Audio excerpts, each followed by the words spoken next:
Your stomach lurches into your throat.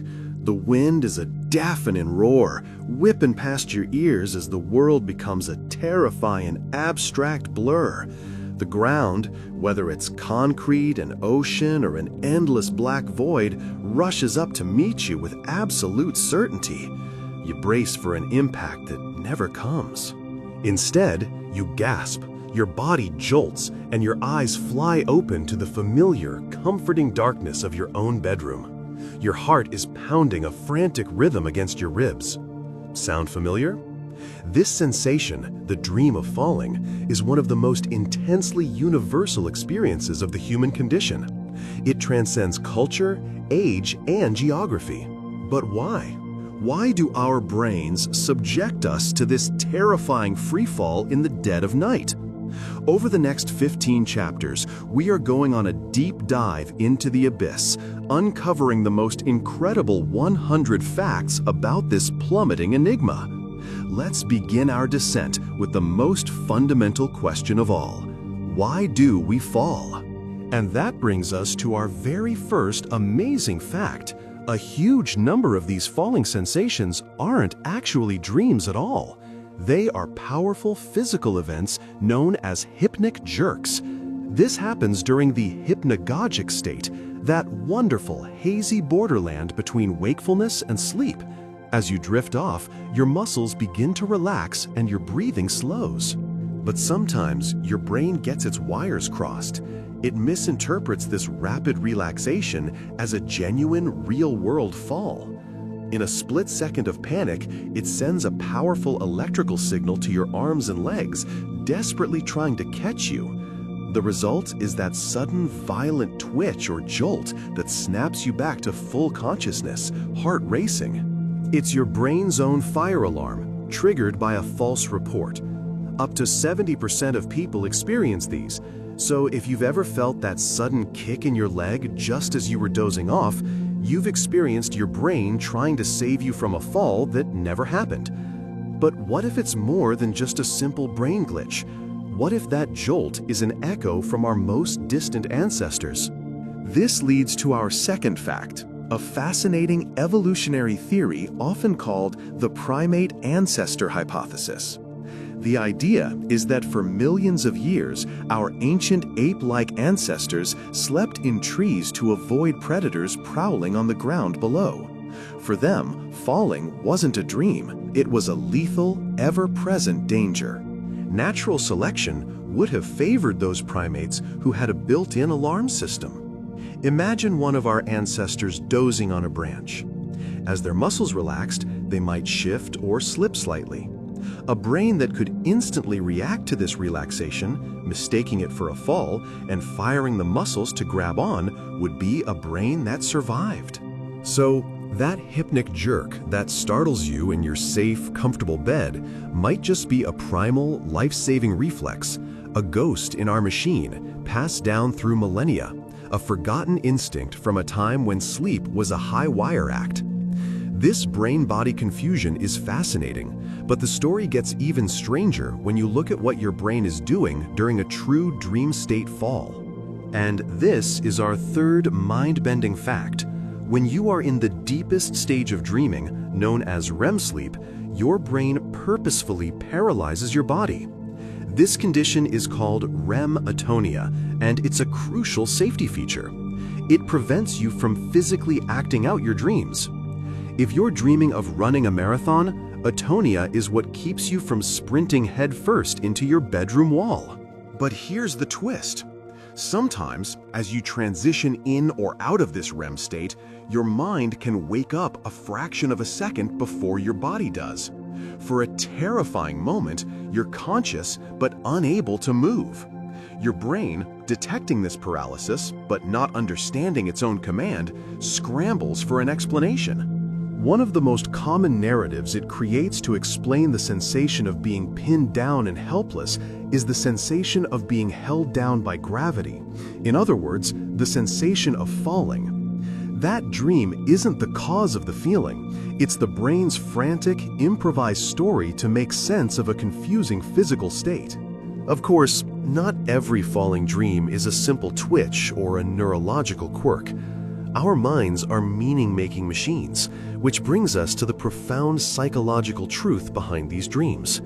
And our fourth fact is that falling dreams are incredibly symbolic, often directly linked to your waking life.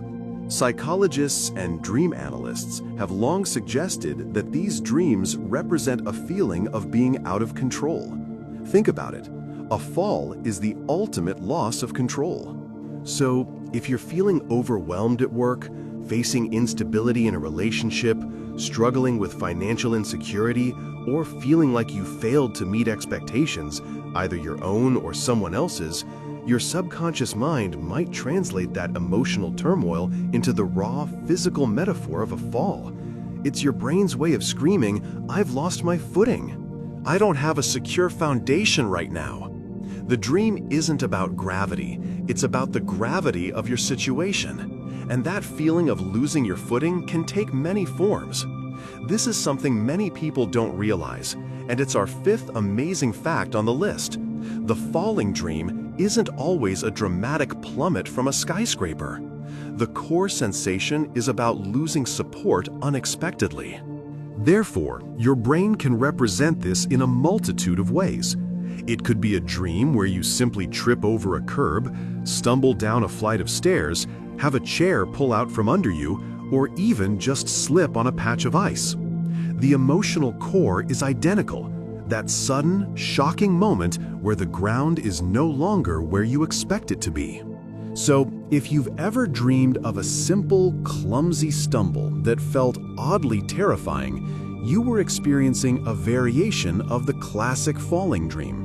It's the same psychological software running on different hardware. Now, we have to address the big, scary myth that has been passed around playgrounds and whispered at sleepovers for generations. It's the idea that if you hit the ground at the end of a falling dream, you will die in real life. This leads us to our sixth and possibly most reassuring fact. This is completely, 100% false. It's a fascinating piece of folklore, but it has zero basis in scientific or medical reality.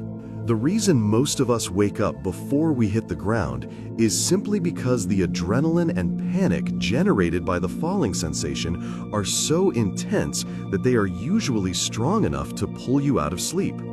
Your brain's threat detection system goes into overdrive and chooses to abort the dream rather than see it through. For those who have dreamed of hitting the ground, they report a variety of sensations: a dull thud, a strange bounce, or simply transitioning into another dream scene.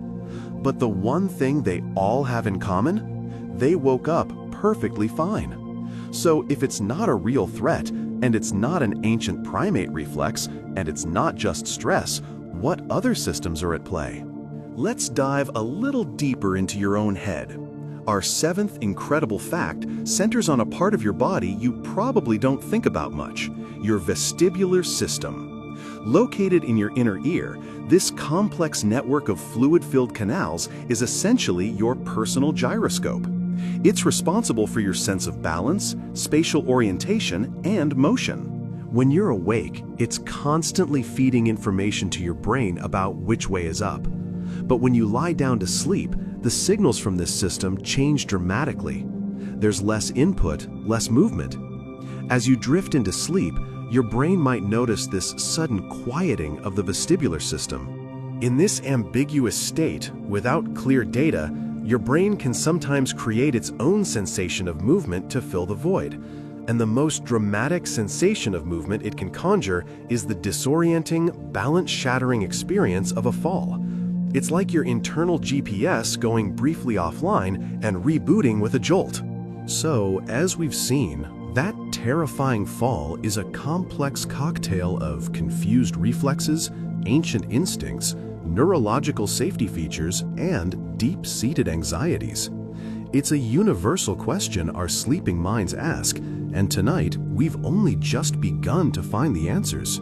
Smooth, ambient music with a slight, curious undertone begins. That sudden, heart-stopping jolt we talked about, that feeling of your stomach leaping into your throat as the world vanishes from beneath you. Ever wonder if the person sleeping in the apartment next door, or someone halfway across the planet, speaking a language you've never heard, is feeling that exact same phantom drop at the very same moment? Because they probably are. This isn't just your own private nightmare. This is a fundamental, shared secret of the human experience, a ghostly grip that gravity has on all of us long after we've closed our eyes. And the sheer scale of this shared experience is our next incredible fact. Forget being a rare occurrence. The dream of falling is one of the most common dreams reported worldwide. Major sleep studies and cross-cultural surveys consistently place it in the top 5 most frequent dream themes. Some data suggests that over 70% of adults have experienced it at least once, with many having it recurringly. Think about that. 7 out of every 10 people you know have plummeted through their own subconscious sky.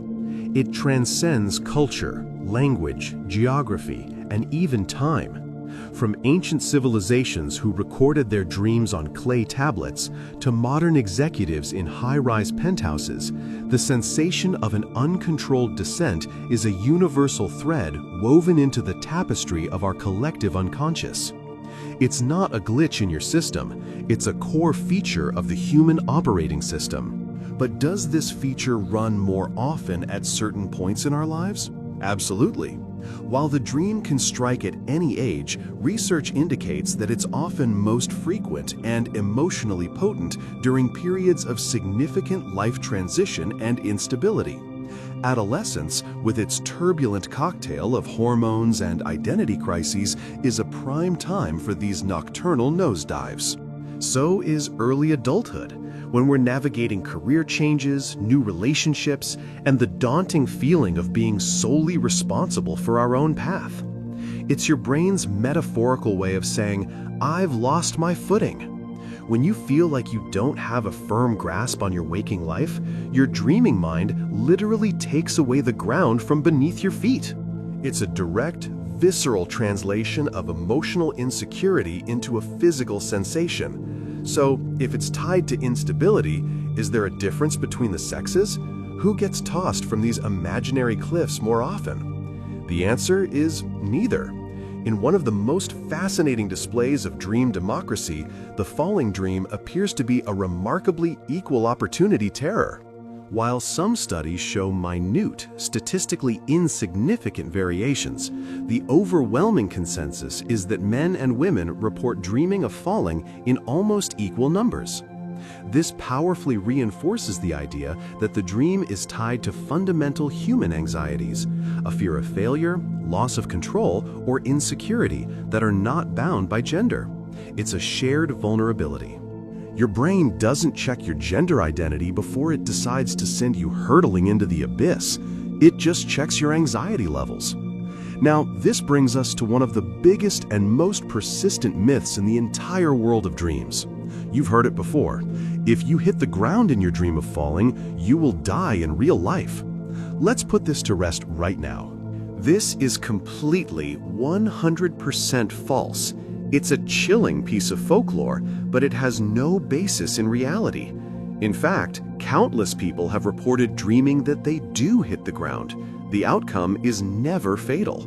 For some, the dream simply shifts to a new scene the moment of impact, as if changing the channel. For others, they describe feeling a strange, painless, and often surreal thud before they wake up.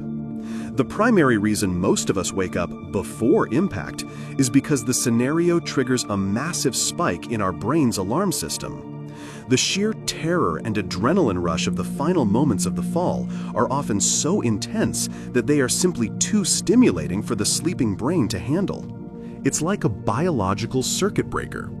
Your brain essentially hits the emergency eject button and boots you back into consciousness, heart pounding, not because you were in danger of dying, but because the simulation got too real.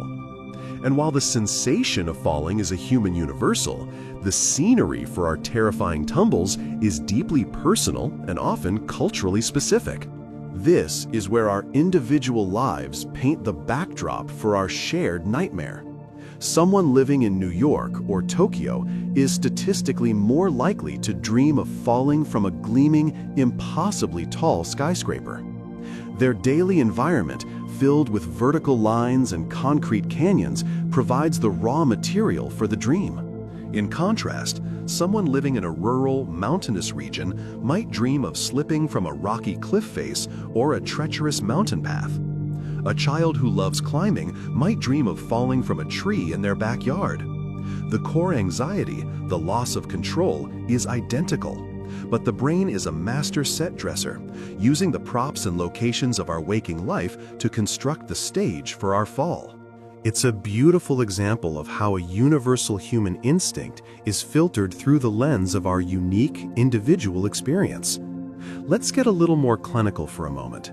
What's the connection between this dream and our real-world relationship with heights? It's complicated and fascinating. You might assume that people with a diagnosed fear of heights, or acrophobia, would have this dream constantly, but research shows that isn't necessarily the case. They don't dream of it more often, but when they do, the emotional intensity is dialed up to 11. For an acrophobe, the dream isn't just a random event, it's their deepest waking fear manifesting in its purest form. This is partly linked to our vestibular system, the complex network of tiny canals in our inner ear responsible for our sense of balance. As we transition through sleep stages, the signals from this system can become muddled or misinterpreted by the brain. For a brief moment, your brain might genuinely think you're off balance and tumbling, triggering the dream as a way to make sense of the confusing physical data it's receiving. And that brings us to perhaps the most profound and goosebump-inducing theory of all, the idea that this dream is an ancient echo, a ghost in our machine. Evolutionary psychologists propose that the dream of falling is a deep-seated, inherited survival instinct. Think about our distant, tree-dwelling primate ancestors. For them, a fall wasn't a metaphor for failing a test, it was a life-or-death reality. Individuals who were genetically predisposed to have a strong, fearful reaction to heights, a built-in falling alarm, were more likely to be cautious, survive, and pass on their genes. The dream, according to this theory, is a vestigial remnant of that primal programming. It's a pre-installed safety feature that our species has carried for millions of years, a biological artifact that helped our ancestors navigate a dangerous vertical world. So the next time you feel that phantom lurch in your sleep, that stomach-churning drop into nothingness, remember you're not just having a bad dream. You're connecting with a sliver of an ancient survival instinct, an echo of what it took for humanity to get here. You're part of a global, timeless chorus, all experiencing one of our species' oldest and most essential stories. But if we all share this story, what is it trying to tell us? We've looked at the who, the where, and the how, but next we're finally going to decode the why. We're plunging headfirst into the symbolic language of the falling dream to uncover the secret messages your subconscious is trying to send. Imagine your life is a tightrope. You're walking it every day, balancing work, relationships, and your own expectations. Now, what if the rope suddenly vanished? That lurch in your stomach, that rush of air, that feeling of absolute powerlessness, that isn't just a dream of falling. It's the sound of your waking life's anxieties finally breaking their silence. We've explored the history and the strange universality of this dream, but now we're going deeper. We're stepping off the physical edge and into the mind's precipice to understand the powerful psychological triggers behind our internal freefall. Let's get right to it. The most direct and widely accepted interpretation is that dreams of falling are a literal mirror of your anxiety levels. This isn't just a vague theory, it's a reflection of your nervous system screaming for a break. When you're overwhelmed, stressed, or feeling insecure during the day, your brain doesn't just clock out at night. It goes to work, processing those emotions in the most dramatic way it knows how. Think of your subconscious as a frustrated film director. It can't just send you an email saying, "Hey, you're taking on too much." Instead, it creates a blockbuster disaster movie starring you, casting anxiety in the role of gravity. The higher the stress, the higher the building you fall from. It's your mind's way of staging an intervention, forcing you to experience the emotional consequence of your stress in a safe, albeit terrifying environment. So, if you find yourself plummeting through the dream sky night after night, it might be less about a fear of heights and more about the dizzying height of your daily pressures. This leads us to the absolute core of the falling dream, a profound loss of control.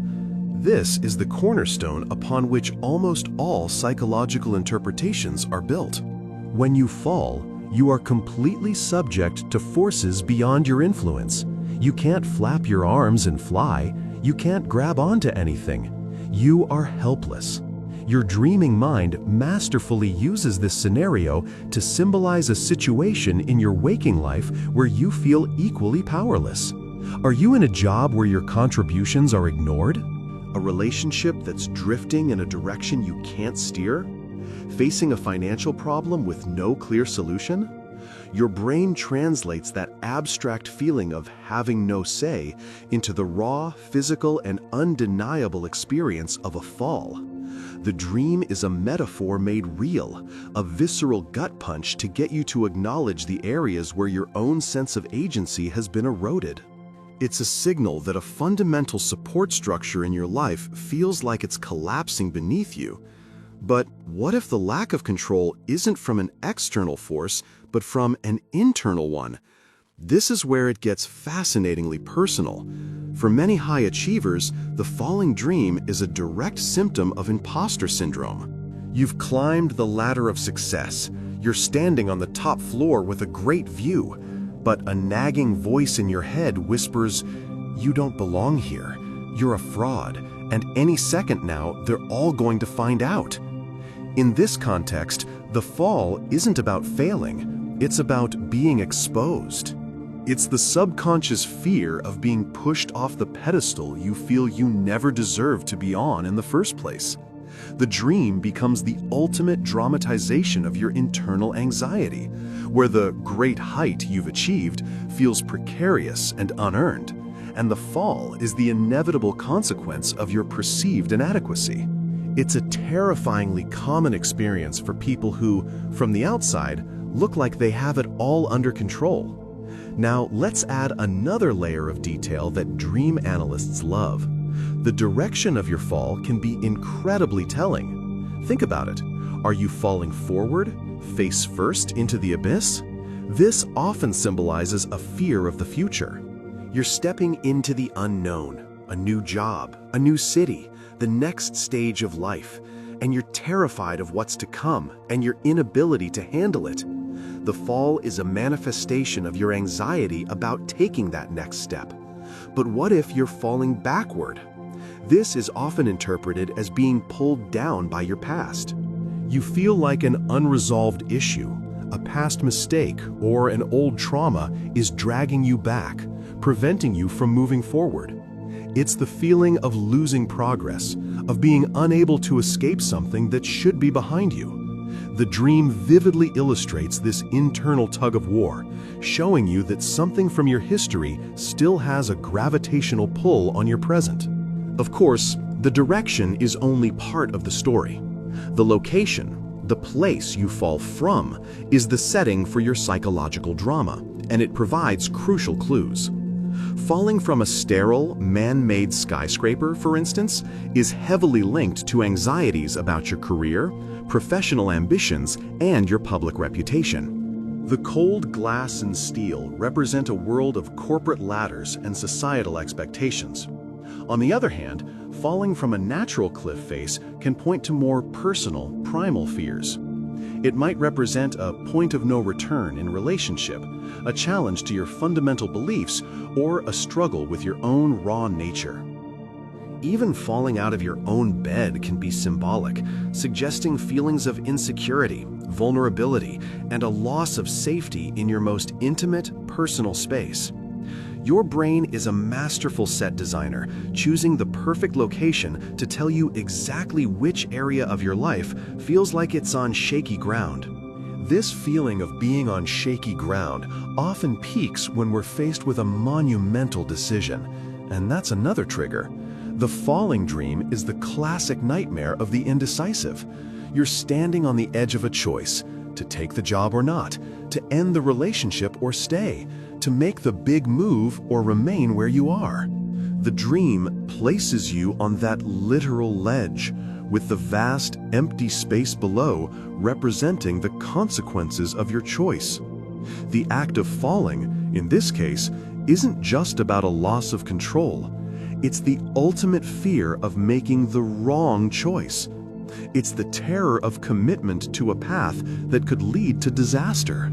Your mind is paralyzed between the perceived safety of the ledge and the terrifying unknown of the air below, and it resolves this tension by simply letting go.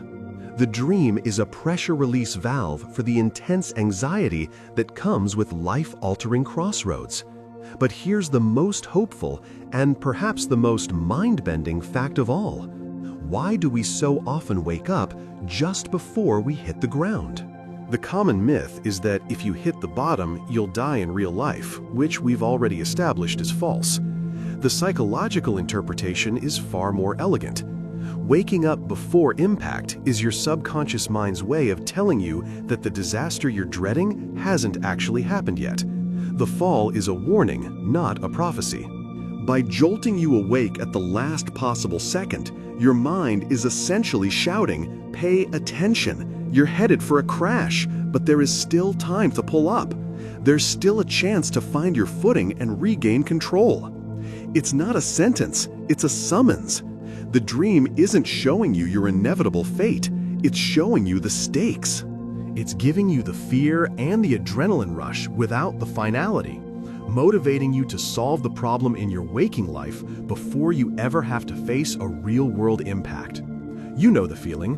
One moment you're drifting off, sliding into the soft, welcoming darkness of sleep. The next, your entire body seizes in a violent, involuntary spasm. Your leg kicks out, your chest lurches, and you gasp, suddenly wide awake, your heart hammering against your ribs. It often comes with a vivid, split-second sensation of falling, as if you've just stepped off a curb that wasn't there, or stumbled down the first step of a staircase in the dark. This shocking physical jolt is so common, so visceral, yet so mysterious. And for our 26th fact, we're giving it a name: the hypnic jerk. This isn't just a random twitch. It's a specific neurological event that occurs in the hypnagogic state, that magical, vulnerable threshold between wakefulness and sleep. It's a moment when your conscious mind is letting go, but your body hasn't quite gotten the memo, resulting in a sudden, powerful, and often startling muscle contraction that rips you right back into reality. But what's actually happening inside your skull when this sleep-shattering jolt occurs? Fact 27 dives into the beautiful, messy battle for control happening in your brain every single night. As you begin to fall asleep, it's not like flipping a simple on-off switch. It's more like a clumsy handover between two competing systems. One system, the reticular activating system, is located in your brainstem, and it's responsible for keeping you alert and awake. Its opponent is the ventrolateral preoptic nucleus, or VLPO, which is like your brain's Sandman, promoting sleep by sending out inhibitory signals. The hypnic jerk is believed to be a misfire during this handover. As the wakefulness system begins to power down and the sleep system takes over, your motor cortex can sometimes fire off a few random signals. Think of it like a car engine sputtering a couple of times after you've turned the key off. Your muscles, still partially listening to the fading awake commands, react to this stray electrical noise with a sudden, uncoordinated contraction. It's a brief moment of neurological anarchy as your body transitions from one state of consciousness to another. This brings us to a fascinating chicken or the egg question that has puzzled sleep scientists for decades, and it's our 28th amazing fact. Does the sensation of falling create the jerk, or does the jerk create the sensation of falling? For a long time, the thinking was intuitive. You dream you're falling, your body panics, and you jerk awake. But the prevailing modern theory flips that script entirely. It suggests the physical muscle spasm happens first. Your brain, already in a dreamy, suggestible state, is suddenly blindsided by this powerful, unexplained physical lurch. It needs an explanation, and it needs one fast. So, in a fraction of a second, it creates a narrative. It instantly generates the sensation of falling, tripping, or stumbling to make sense of the sudden muscular contraction. The dream isn't the cause. It's the brain's improvised, after-the-fact story to explain the body's bizarre behavior. You didn't jerk because you were falling. You felt like you were falling because you jerked. And here's something even stranger that supports this idea, bringing us to fact 29. The falling dream isn't the only story your brain can cook up to explain a hypnic jerk. While the falling narrative is incredibly common, it's not universal. Some people experience the jerk with a completely different sensory hallucination. They might see a flash of blinding light, hear a sudden loud noise, or even feel a sensation of being gently shocked. For others, there's no sensory experience at all, just the raw, confusing physical jolt without any accompanying dream. This variability is the key. If the falling dream were the cause, you would expect it to be present every single time. The fact that the brain can invent different explanations, or none at all, strongly suggests that the jerk is the primary event, and the dream is just a secondary, optional interpretation of that startling physical data. So, if it's just a neurological misfire, why does it happen? And why does the falling story seem to be the brain's favorite go-to explanation? For fact number 30, we have to look back, way back. One of the most compelling explanations is the arboreal theory, which suggests the hypnic jerk is an ancient, evolutionary reflex passed down from our primate ancestors. Imagine you're an early primate sleeping high in the branches of a tree. Falling isn't just an inconvenience, it's a death sentence. As you drift off to sleep, your muscles naturally relax, a state known as atonia. According to this theory, your brain could sometimes misinterpret this sudden muscle relaxation as a sign that you're losing your grip and literally falling out of the tree. In response, it would trigger a powerful reflexive jerk to startle you awake, forcing you to check your position and secure your hold. It's a prehistoric safety alarm. We may sleep in cozy beds now, but that ancient, paranoid part of our primate brain is still on high alert, occasionally sounding the alarm that we're falling from a branch that hasn't existed for millennia. Whether it's a brain battle or a primate reflex, you might notice that these jolts happen more often on some nights than others. And that leads us to a very practical 31st fact. You can actually make hypnic jerks more likely to happen. Certain lifestyle factors dramatically increase the odds of your brain's sleep-wake handover getting messy. Stimulants are a major culprit. Consuming caffeine or nicotine too close to bedtime keeps your nervous system more revved up, making it harder for the reticular activating system to power down gracefully. Strenuous exercise in the evening can have a similar effect, leaving your muscles overly stimulated. And perhaps the biggest triggers of all are stress and anxiety. When you're worried or overtired, your body is flooded with cortisol, the stress hormone. This puts your system on high alert, creating the perfect conditions for a neurological misfire as you try to drift off. Essentially, the more agitated your system is, the clumsier that transition into sleep will be. Now, if you think a sudden jolt at a falling dream is weird, hold on. For our 30-second fact, we're exploring a bizarre and startling cousin of the hypnic jerk, the aptly named exploding head syndrome. No, your head doesn't actually explode, but for people who experience it, it can feel just as terrifying. Just like the hypnic jerk, this phenomenon occurs on the threshold of sleep. Instead of a muscle spasm, the person experiences an intensely loud imaginary noise, often described as a bomb detonating, a gunshot, a clash of cymbals, or a loud metallic crash right next to their head. It's painless, but it's often accompanied by a flash of light and a surge of fear. Scientists believe it's caused by a similar neural misfire in the brainstem, but instead of affecting the motor cortex, it triggers a burst of activity in the auditory neurons. It's another example of the strange sensory chaos that can happen when your brain's shutdown sequence doesn't go quite as planned. With all this talk of jolts, jerks, and exploding heads, you might be wondering if something is wrong with you. But our 33rd fact should put your mind at ease. This experience is profoundly normal. Research indicates that up to 70% of the entire population experiences hypnic jerks on a regular basis.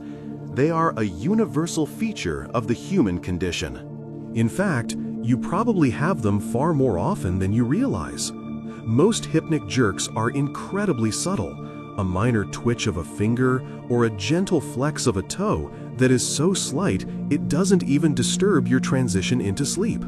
You sleep right through them, completely unaware. It's only the big ones, the full-body spasms powerful enough to yank you back from the brink of slumber, that you actually notice and remember. So the next time you're launched awake by that strange falling sensation, just remember, you're not alone.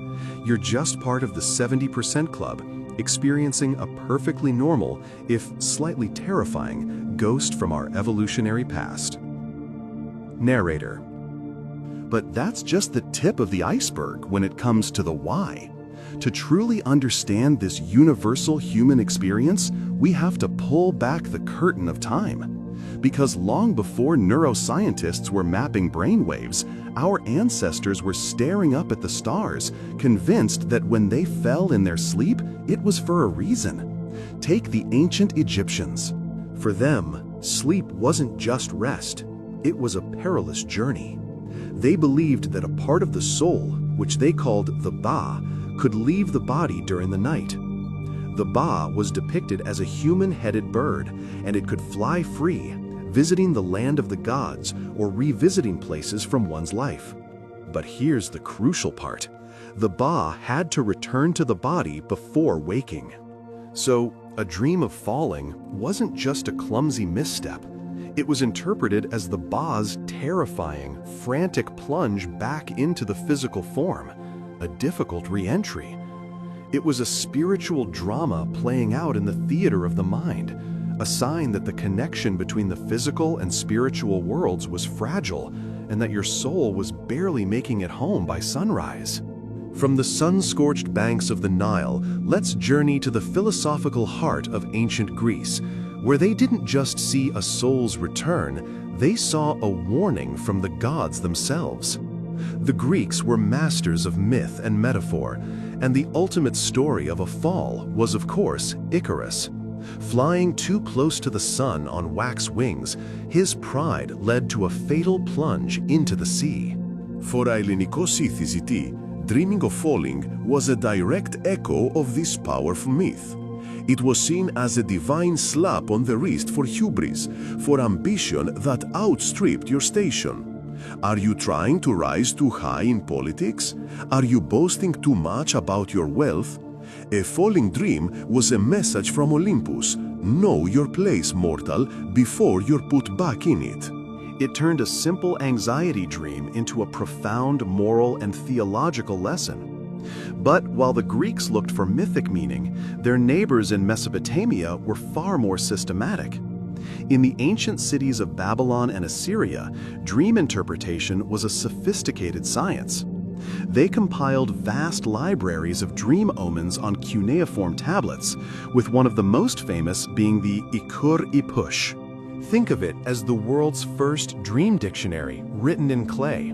And falling dreams were cataloged with incredible specificity. Dreaming of falling from a city wall, for instance, didn't just mean you're stressed. It was a specific omen foretelling a loss of status or command. Falling from a palm tree might predict the failure of a business venture.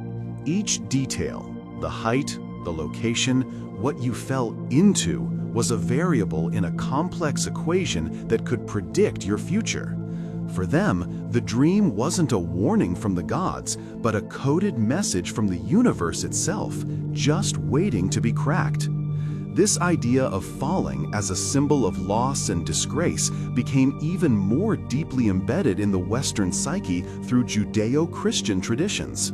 The Bible is filled with imagery of falling, but none is more potent than the fall of Lucifer. The passage in Isaiah, "How you are fallen from heaven, O day star, son of dawn," became the cornerstone for the concept of the fallen angel. Suddenly, the dream of falling was infused with a new, heavy layer of meaning: moral failure. It was no longer just about social status or hubris, but about a fall from grace, a spiritual plummet from a state of purity and closeness to God. For centuries, this interpretation would dominate Western thought, linking the nightly terror of the fall to concepts of sin, temptation, and divine judgment. The dream became a personal reenactment of the ultimate spiritual tragedy. Of course, not every ancient civilization was focused on the individual soul. For the intensely practical and superstitious Romans, a falling dream could be a matter of state.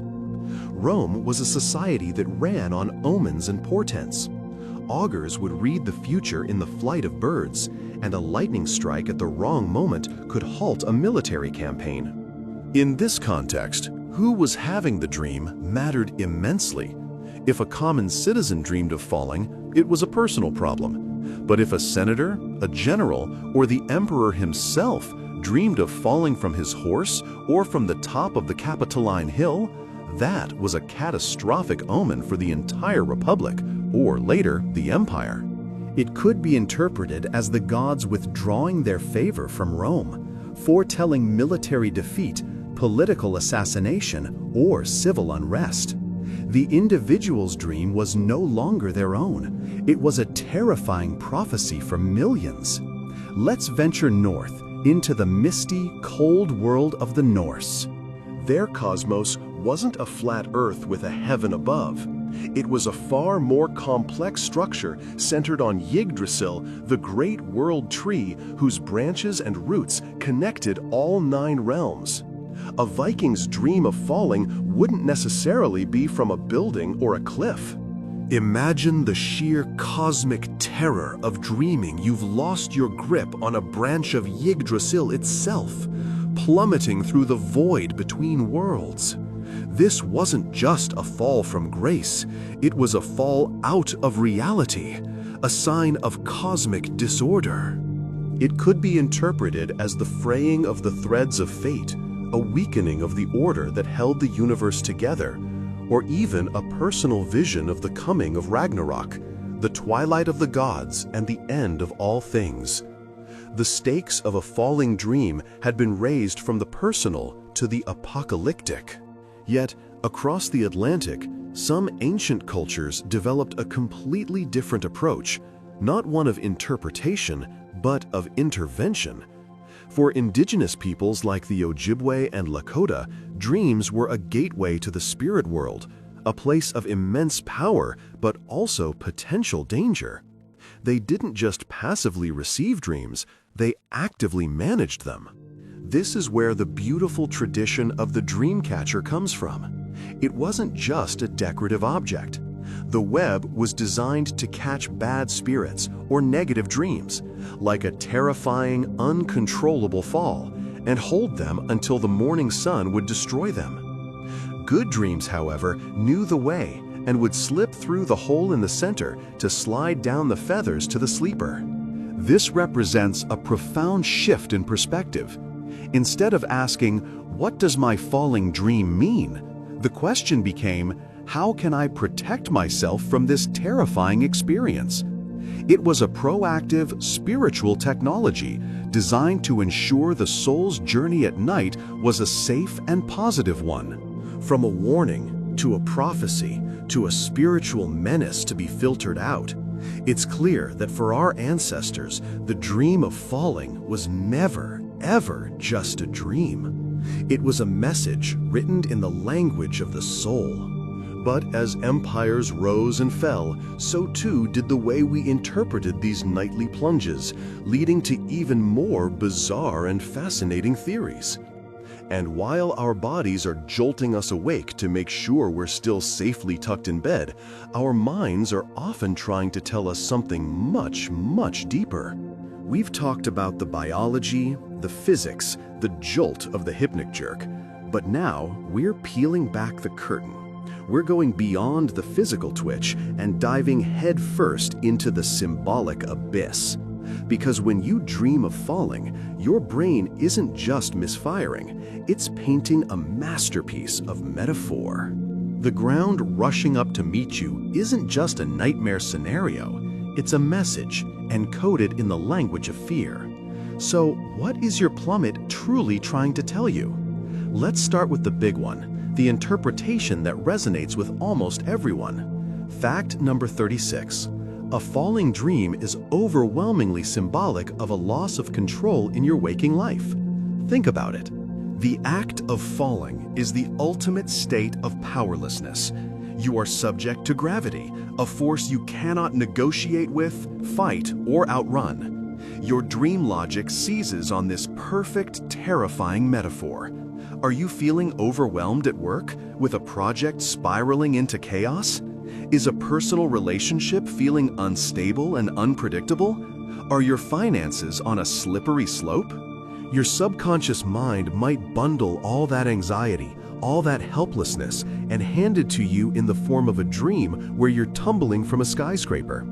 It's an elegant, if terrifying, piece of mental shorthand. The dream isn't about dying. It's about the dread of not having your hands on the steering wheel of your own life. But it's not always about a general loss of control. Sometimes the symbolism is far more specific and social, and that brings us to fact number 37. The dream can represent a classic fall from grace. This interpretation is less about personal control and more about your reputation, your social standing, and your sense of self-worth. It taps into a primal fear of being cast out, of losing respect, or of public humiliation. A politician caught in a scandal, an artist who receives a devastating review, or even just someone who made an embarrassing comment at a party. The subconscious mind can translate this social or moral descent into a very literal, physical one. This is the Icarus dream, flying too close to the sun with wings of wax, then plummeting back to Earth. It's the anxiety that your achievements are fragile and your position is precarious. The higher you perceive your status, the more terrifying the potential fall becomes in your dreams. This connects directly to a subtle but crucial distinction. Is it a loss of control you fear, or is it failure itself? That's where we find fact number 38. Your falling dream might be a direct manifestation of a profound fear of failure. This isn't just about things going wrong, it's about not living up to expectations, either your own or those of others. This is the dream of the student before a big exam, the athlete before a championship game, or the entrepreneur launching a new business. The fall symbolizes the chasm between your ambition and the potential outcome. You are suspended in that moment of uncertainty, and the dream forces you to experience the worst-case scenario. It's your brain's way of running a stress test, asking, what happens if you don't make it? What happens if you fail to reach the top? The height you fall from often corresponds to the height of your ambitions. Now, this all sounds pretty bleak, doesn't it?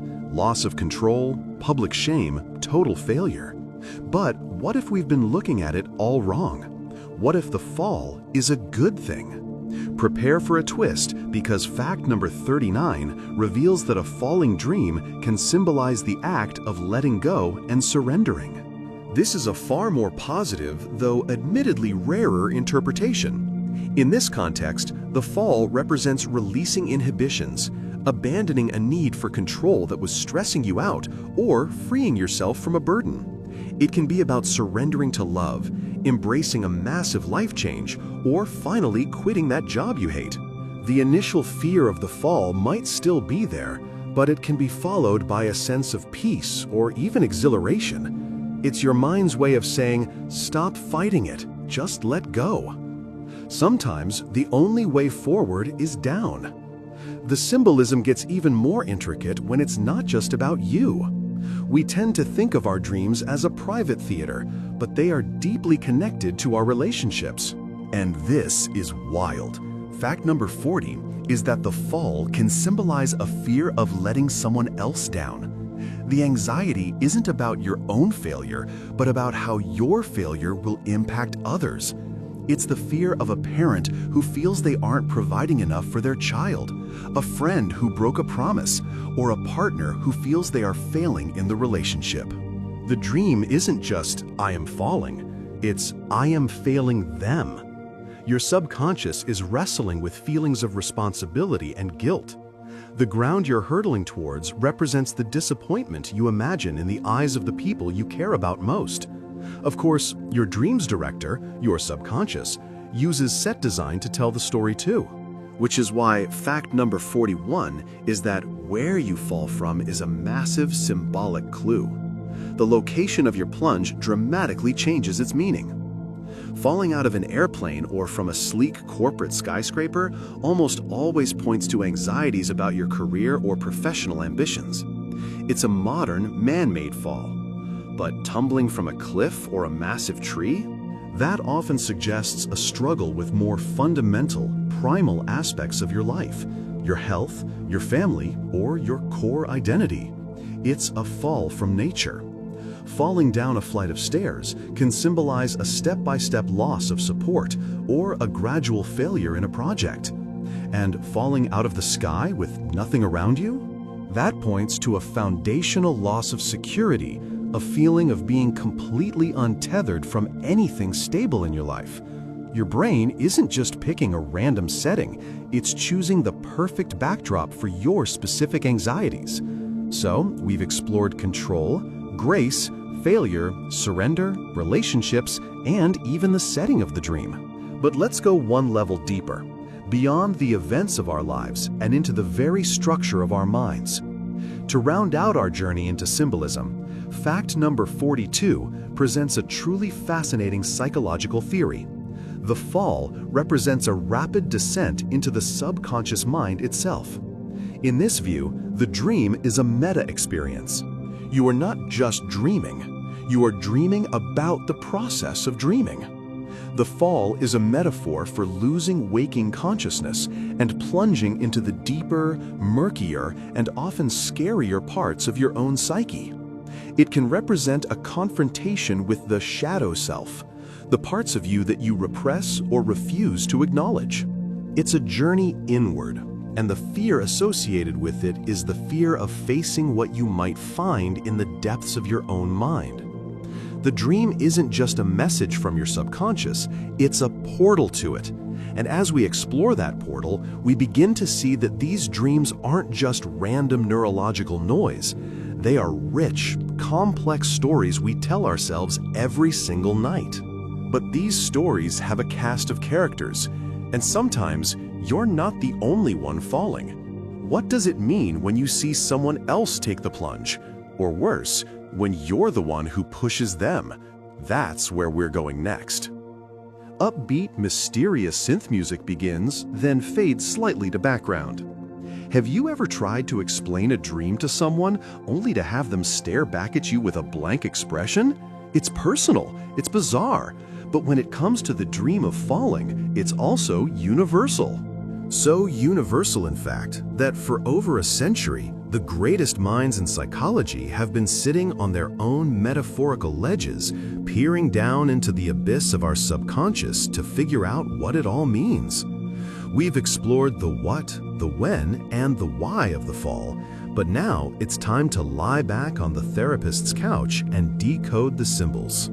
Because what these dreams are trying to tell us is often far more fascinating than the fall itself.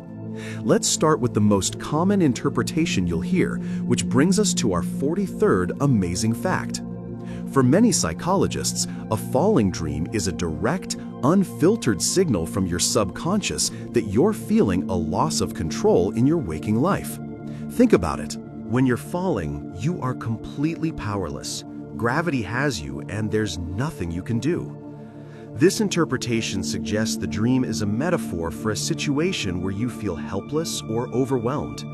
Maybe it's a project at work that's spiraling out of your grasp, a relationship on shaky ground, or financial instability that makes you feel like the floor has dropped out from under you.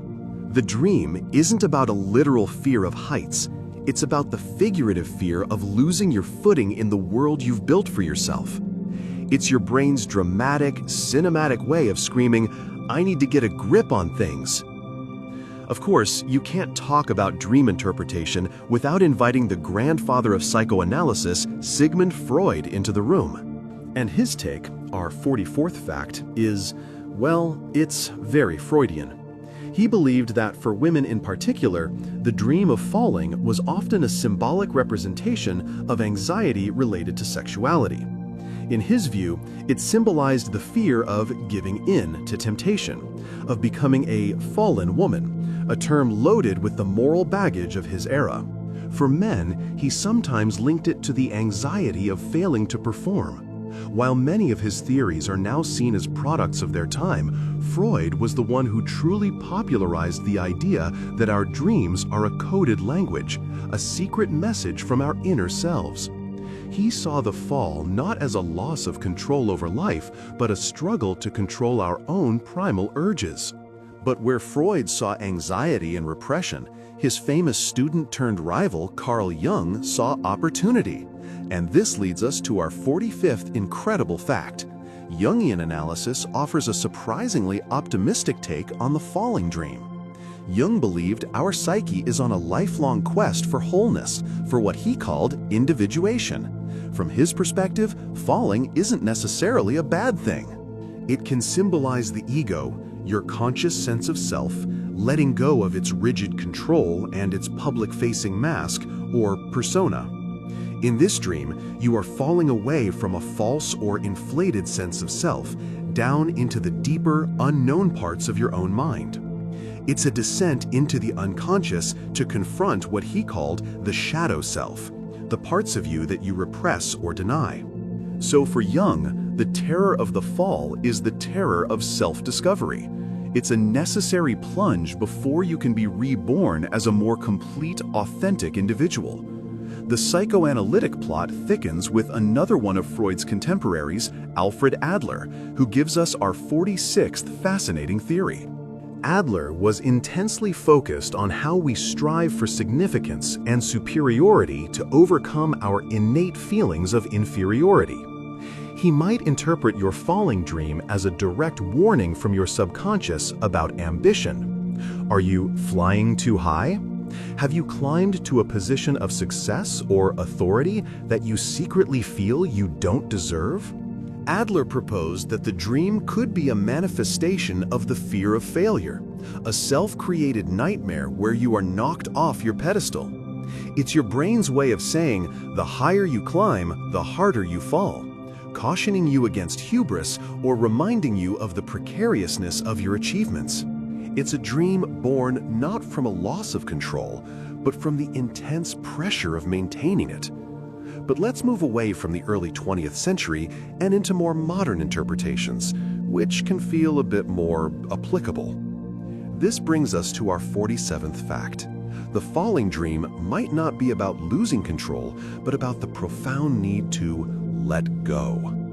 This perspective flips the classic interpretation on its head. Instead of desperately trying to hold on, your subconscious might be telling you it's time to release something that's no longer serving you.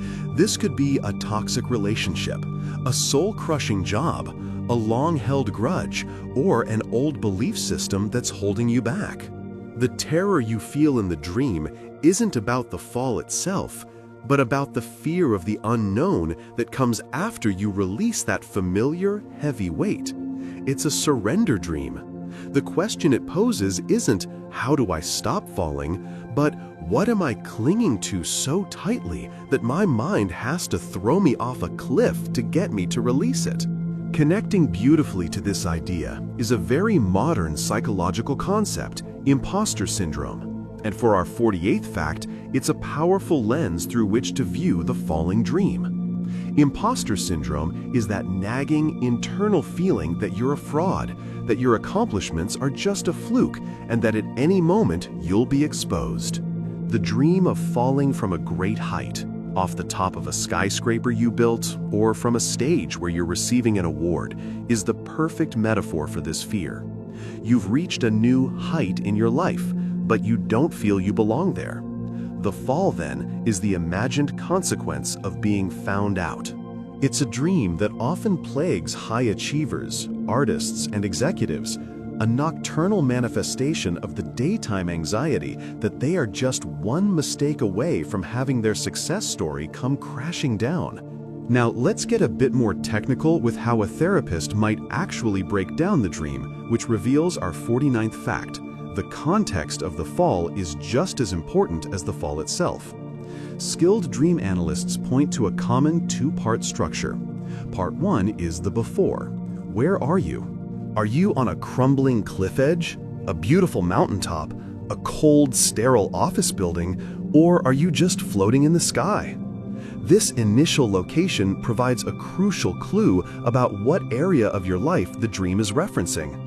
A cliff might symbolize a risky decision, while an office building could point directly to career stress. Part 2, of course, is the fall. But without understanding where you fell from, you're only getting half the message. The dream isn't just, I fell. It's, I was standing on top of my greatest achievement, and then I fell. The story is in the details. And if the beginning of the dream is half the story, the ending is the critical climax. This brings us to our incredible 50th fact, and it's a question for you. In your dream, do you ever actually hit the ground? The answer is profoundly significant. Most people report waking up just before impact, a phenomenon we'll explore more later. Psychologically, this is often interpreted as an avoidance mechanism. Your mind is presenting you with a major anxiety, but you pull the plug right before you have to confront the consequences. However, some people do land, and how they land changes everything. If you land softly, on a giant pillow or in water, it can suggest a deep-seated resilience, a belief that even if you fail, you will be okay. You have a safety net. But if you dream of starting to fly right before you hit the ground, well, that's a powerful symbol of turning a loss of control into a moment of liberation and discovering a strength you never knew you had. The ending isn't just an ending, it's your subconscious mind's proposed solution to the problem. And understanding that might be the key to stopping the fall altogether. The wind screams past your ears.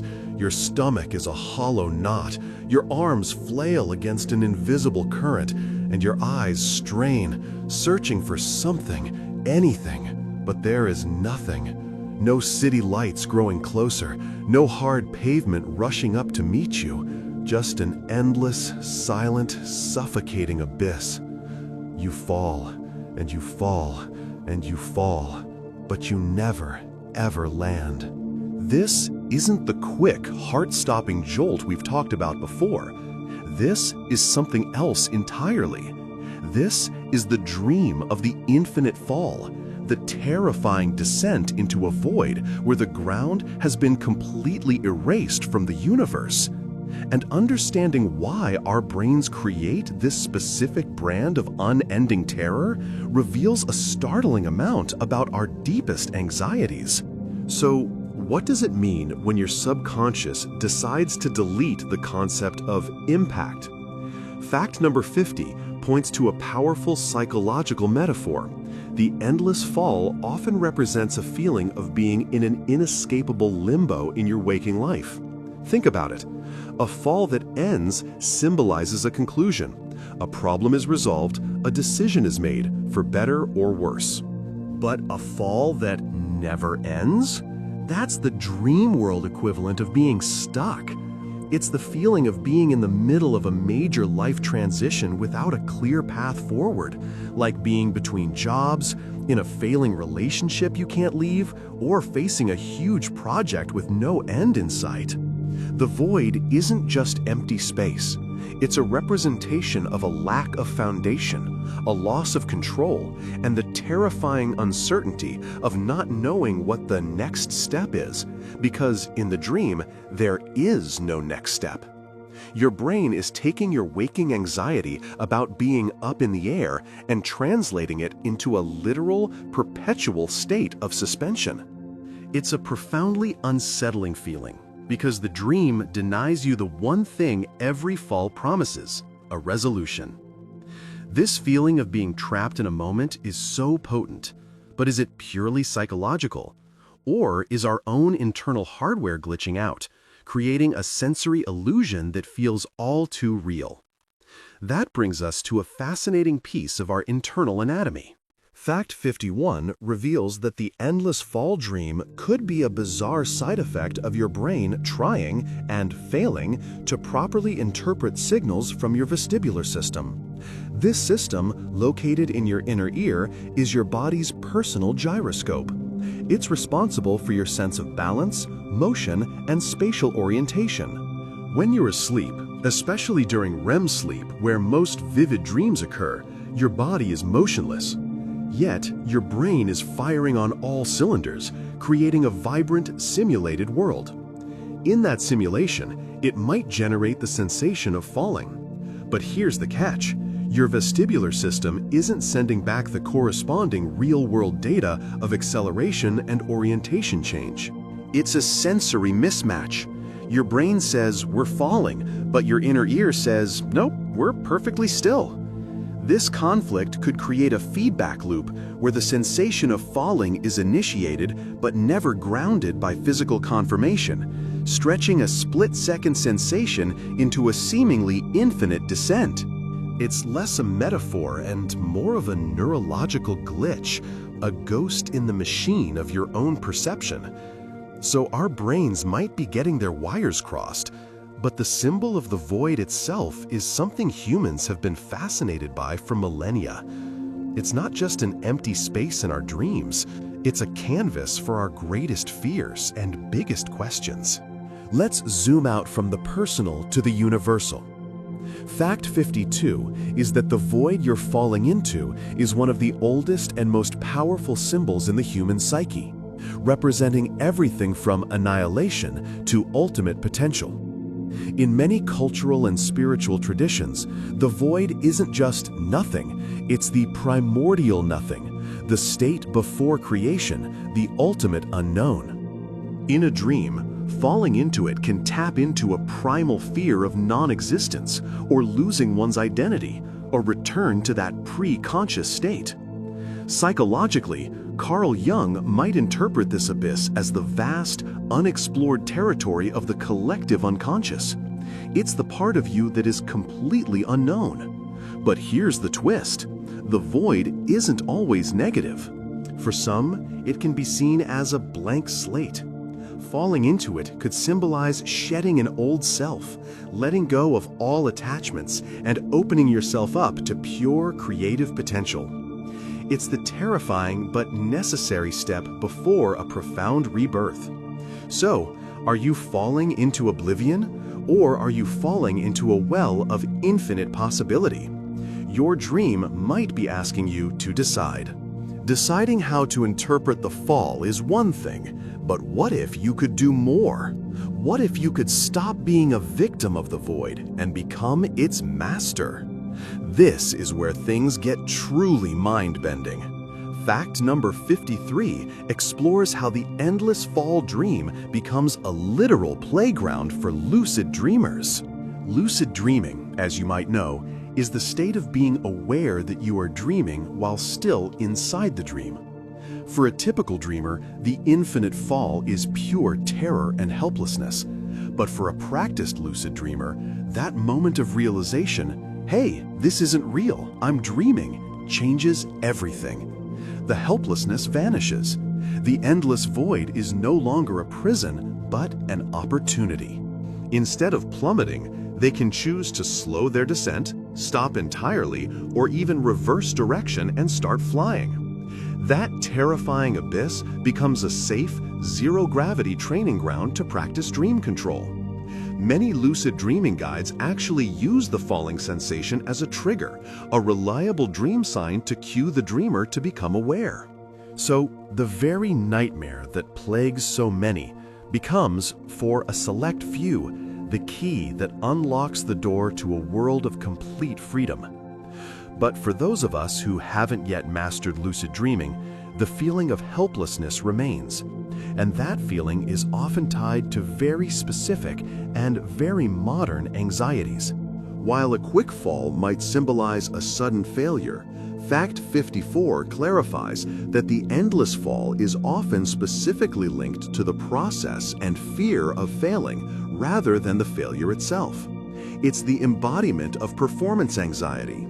Imagine you have a huge presentation, a critical exam, or a major career move ahead of you. The anxiety isn't just about the final outcome. It's about the grueling, uncertain journey to get there. The endless fall captures this perfectly. It's the perpetual state of not being good enough, the feeling that you are continually losing ground with no end in sight. Unlike a dream where you hit the ground, which, however painful, offers a sense of finality, the endless fall offers no such release. It is the anxiety of the journey, not the destination. Your brain is simulating the emotional state of being overwhelmed by a challenge, stretching out that single moment of, "I'm not going to make it," into an eternity. It's a pure, uncut distillation of the fear of the process itself. This connection between our emotional state and the dream narrative is clear, but let's look even deeper, right into the brain's own architecture during sleep, to find perhaps the most direct explanation for this strange phenomenon. Let's get into the hard science. Fact 55 proposes that the endless fall is a direct result of the profound disconnect between your mind and body during REM sleep. This is the stage of sleep where your brain's activity looks remarkably similar to when you're awake. It's active, imaginative, and processing information. However, your voluntary muscles are almost completely paralyzed, a state known as REM atonia. This is a crucial safety mechanism that prevents you from physically acting out your dreams. Now, picture the scenario. Your dreaming mind creates a narrative of extreme, high-velocity motion, falling through space. But it gets absolutely zero feedback from your paralyzed body. There's no rush of wind on your skin, no shift in your physical orientation, no tension in your muscles. Your brain is screaming, "We are moving!" while your body is screaming, "We are not." The endlessness of the fall could be the brain's bizarre attempt to make sense of this contradictory information. It's a sensation without a physical anchor, a narrative of movement that can't resolve because the physical conclusion is impossible in a paralyzed body. You feel like you're going somewhere, but you are quite literally going nowhere. From a neurological glitch to a psychological symbol, we've explored so many layers. But there's one final, profound interpretation that takes this dream out of our heads and into the realm of philosophy. Perhaps the most existential take on this dream is fact number 56. The endless fall can be a confrontation with the fundamental uncertainty of human existence itself. Throughout our lives, we seek solid ground, answers, security, purpose, a final destination. We build frameworks of belief and knowledge to give ourselves a sense of stability. The dream of falling into an endless void strips all of that away. It's a raw, unfiltered metaphor for our journey through life, a cosmic freefall where we never truly know the ultimate ground or the final answers to the biggest questions. It can represent a crisis of faith, a loss of purpose, or the terrifying realization of our own insignificance in a vast, indifferent universe. In this dream, your subconscious isn't just reflecting a temporary work problem, it's grappling with the very nature of being. It's a deeply personal and philosophical experience, forcing you to confront the idea that maybe, just maybe, the journey is all there is, and the fall never really ends. And as we'll see in our next chapter, what happens when we think we land can be just as strange as never landing at all. So, we've talked about the why and the when, the terror and the tingle of the hypnic jerk. We've explored how our bodies and minds conspire to send us plummeting through the dreamscape. But there's a critical detail we haven't touched yet, a question that hangs in the air right before the moment of truth. What are you going to land on? Because in the world of dreams, the destination is just as important as the fall itself. The nature of the impact surface can completely redefine the meaning of the dream, turning a nightmare of failure into a bizarre story of resilience. Which brings us to our 61st amazing fact. When dreamers report hitting a surface, the most common one is, unsurprisingly, the ground. Solid earth, concrete, pavement, you name it. This splat scenario is the one our waking minds fear the most, and its symbolism is just as stark. Dreaming of hitting the hard ground often represents a confrontation with a harsh reality. It can symbolize the abrupt and unforgiving end of a project, a relationship, or an ambition. It's that feeling of being brought down to earth in the most literal way possible. If you've been flying high on an idea that you subconsciously know is unsustainable, your brain might just script a fall that ends on the pavement as a brutal but necessary reality check. It's the dream world's way of saying, okay, the fantasy is over, time to face the facts. It's final, it's absolute, and it often correlates with feelings of finality and unavoidable consequences in the dreamer's waking life. But what if the ground rushes up to meet you, and at the last second, it isn't ground at all? What if you're headed for a splash instead of a splat?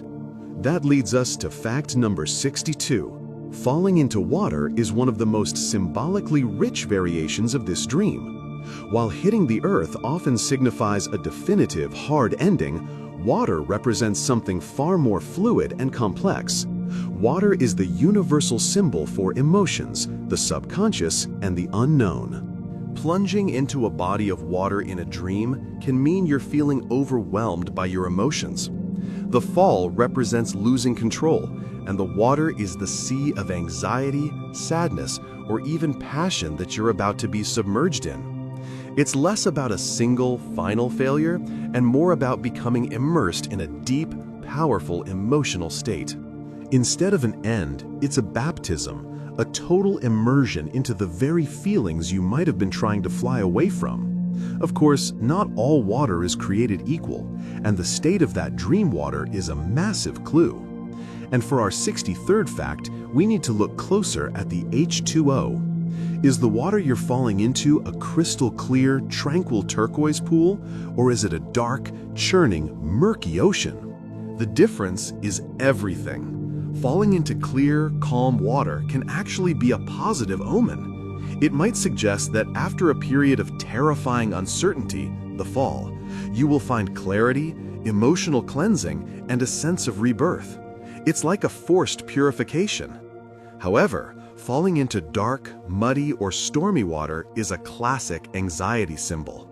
It points to a fear of the unknown, confusion, and the feeling of being dragged down by muddy or unclear emotions. You're not just being overwhelmed, you're being overwhelmed by something you can't even see or understand. The temperature matters too. Icy cold water can symbolize emotional shock or a feeling of being frozen by a situation, unable to react. Now, let's move away from the two obvious options, because the dream world is rarely so simple. What if your brain decides to throw you a lifeline, a literal soft landing? Fact number 64 reveals that a significant number of people dream of falling but land on something soft and forgiving. Think of landing safely in a giant bed, a pile of autumn leaves, a bouncy castle, or even a massive net that appears out of nowhere. This is the brain's ultimate plot twist.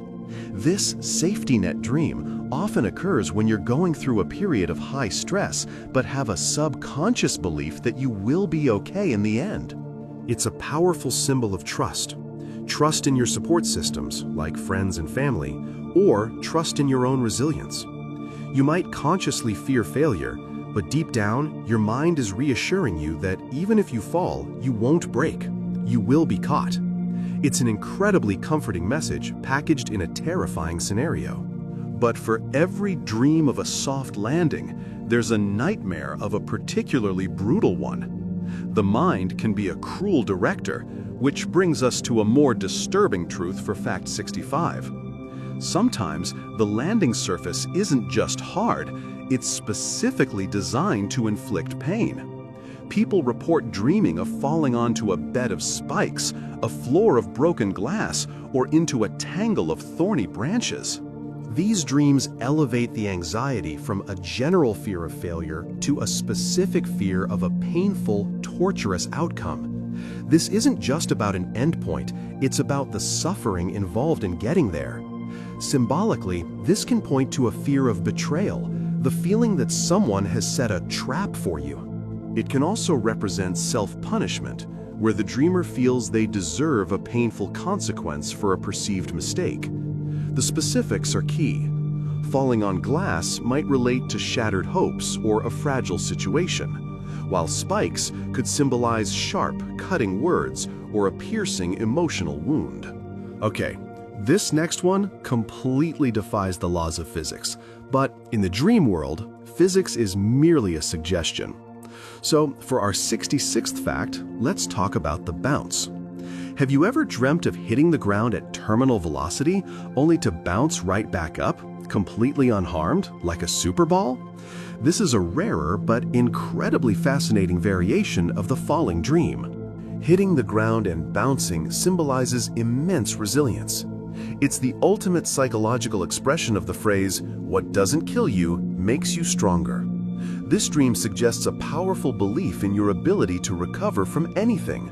You can hit rock bottom, face the absolute worst-case scenario, and your subconscious is confident you'll not only survive, but spring back with renewed energy.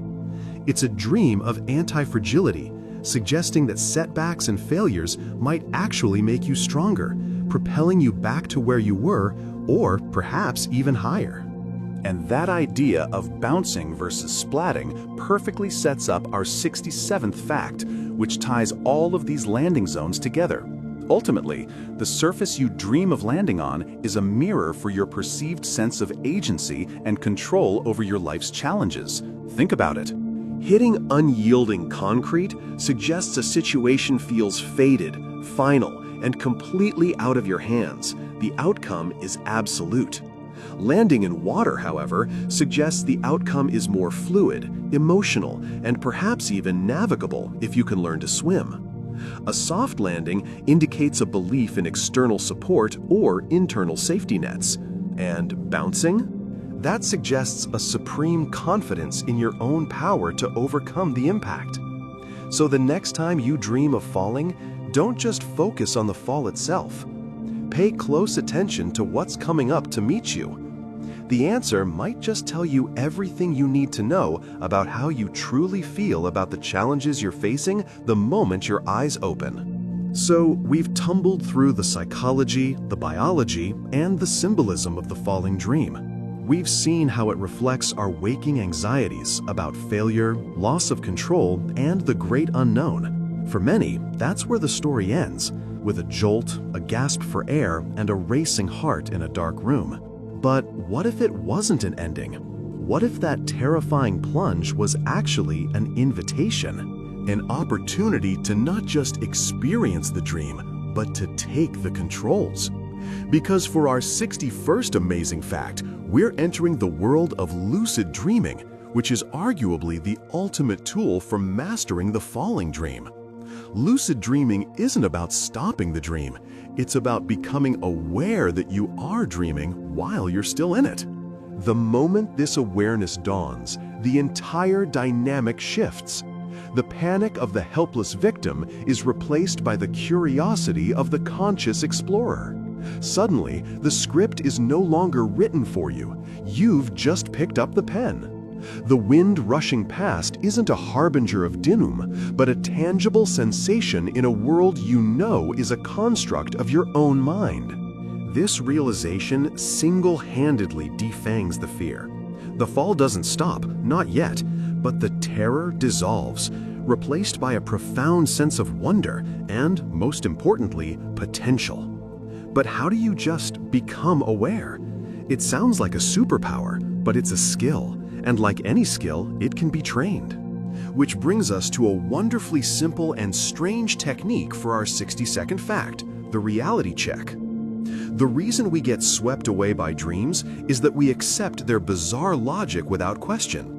Reality checks are about building a waking life habit of questioning your reality, so that the habit eventually bleeds over into your dream state. Throughout your day, you can train yourself to pause and ask, "Am I dreaming?" Then you perform a test. Try to push the fingers of your right hand through the palm of your left. In waking life, you'll meet firm resistance. In a dream, your fingers might just pass straight through like a ghost. Another classic check is to look at a digital clock or a piece of text, look away, and then look back. In a dream, the numbers or words will almost always have scrambled themselves into something different. By performing these little checks dozens of times a day, you forge a mental pathway. You're creating an automatic reflex. Then, one night, when the ground vanishes beneath your feet and you begin to plummet, that ingrained habit might just kick in. You'll think to look at your hand, see 6 fingers, and in that moment of sublime recognition, you'll realize what's happening and unlock the door to lucidity. This habit-forming method is fantastic, but for those who want a more direct approach, there's a technique developed by pioneering lucid dream researcher Stephen LaBerge. Fact 63 is all about the powerful mnemonic induction of lucid dreams, or the mild technique.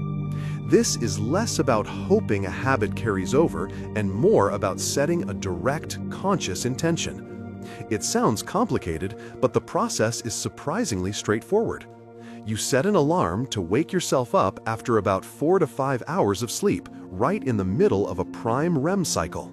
When you wake up, you try to stay as still and relaxed as possible, your mind hovering in that delicate state between sleep and wakefulness. You then recall the dream you were just having. Once the dream is clear in your mind, you start to rehearse.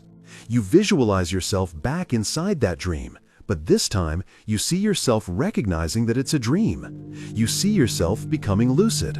As you do this, you repeat a simple mantra to yourself, a phrase like, "Next time I'm dreaming, I will remember I'm dreaming."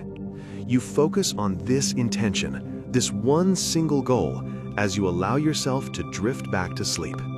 You're essentially setting a mental alarm clock designed to go off not in your bedroom, but within the landscape of your own subconscious. Setting an intention to become aware is one thing, but what if you could plant a suggestion for the dream's plot itself? This is the core of our 64th fact, the fascinating practice of dream incubation. This is where you don't just plan to become lucid, you actively try to shape the narrative of the dream before your head even hits the pillow. For someone plagued by falling dreams, this can be a game changer. The process involves deep relaxation and focused visualization before sleep. You would lie down, quiet your mind, and then vividly imagine the falling dream beginning. You feel the lurch in your stomach, the rush of air. But instead of letting it play out to its terrifying conclusion, you visualize a different outcome. You imagine yourself, halfway down the fall, gently tilting your arms and catching an updraft. You feel the terrifying descent slow, shift, and then transform into a gentle, controlled glide. Or perhaps you visualize yourself landing softly on a giant, fluffy cloud. You repeat this new, desired dream sequence in your mind over and over, like a movie trailer for your subconscious, until you fall asleep. You are essentially preloading a solution, offering your dreaming mind an alternative, more empowering script to follow. Now, all these techniques rely on your internal mental state. But what if an external cue could give you a nudge from the outside world? It sounds like science fiction, but Fact 65 reveals it's very real. Using auditory cues to trigger lucidity. Researchers have found that the sleeping brain, particularly during REM sleep, is still capable of processing external sounds without waking the person up. This has led to experiments where individuals associate a specific sound, a soft chime, a gentle beep, a spoken word, with the state of being lucid while they're awake. They essentially train their brain, when I hear this sound, it means I'm dreaming. Then, using sleep tracking technology that can detect when a person enters REM sleep, a device can be programmed to play that specific auditory cue at the perfect moment. For someone in the midst of a falling dream, that familiar chime could cut through the panic, acting as a direct message from the waking world. A clear signal saying, hey, none of this is real, you're safe, you're dreaming. It's a remarkable fusion of psychology and technology, a collaboration between your conscious intentions and a little help from the outside. Of course, sometimes the most powerful tools are the simplest. Our 66th fact brings us back to a classic, low-tech method that is foundational to understanding your own unique dream language, keeping a dream journal. This is so much more than just jotting down what you remember. By consistently recording your dreams, you become a detective of your own mind. You start to notice patterns, recurring symbols, and specific emotional signatures. Most importantly, you can identify what dream researchers call dream signs. A dream sign is a personal tell, an element of strangeness that is unique to your dreams and frequently appears. For one person, it might be that their childhood home always has an extra room. For another, it might be that they can suddenly speak fluent French. For someone experiencing falling dreams, the dream sign might be the specific texture of the crumbling cliff edge or a recurring feeling of vertigo just before the fall begins. By identifying these personal signs in your journal, you can learn to recognize them in the moment. The next time you feel that specific kind of vertigo in a dream, instead of succumbing to panic, a part of your mind will say, wait a minute, this feeling, I've written about this. This is a dream sign. I must be dreaming. And once you achieve that lucidity, whether through reality checks, intention setting, or recognizing a dream sign, you arrive at the ultimate resolution, the most empowering transformation of all. Our 67th fact is about the final, exhilarating step, turning the fall into flight. This is the moment where mastery is truly achieved. You are plummeting, lucid and aware. The fear is gone, replaced by a thrilling sense of possibility. Instead of fighting the sensation, you embrace it. You relax your body, spread your arms like wings, and feel the air. You believe, with the absolute certainty that only a dream world allows, that you can fly. And then it happens. The downward momentum slows, curves, and shifts into a forward glide. The city skyline, or nightmarish abyss below, becomes a breathtaking landscape seen from above. The terror of the fall is alchemized into the pure, unadulterated joy of flight. You are no longer falling, you are soaring. This single act of conscious will transforms the dream from a symbol of your anxieties into a testament to your power, proving that even in the face of your deepest fears, you have the ability to change your trajectory and take to the skies. Upbeat, curiosity-driven music begins, then fades slightly to background. All right, put on your lab coats because we're about to plug your brain directly into the matrix of sleep science. Forget philosophy for a moment. Forget symbolism. What if I told you that the terrifying, stomach-lurching sensation of falling in a dream isn't just a story your mind is telling itself? What if it's the ghost signal of a literal physical battle being waged between two powerful forces inside your skull every single night?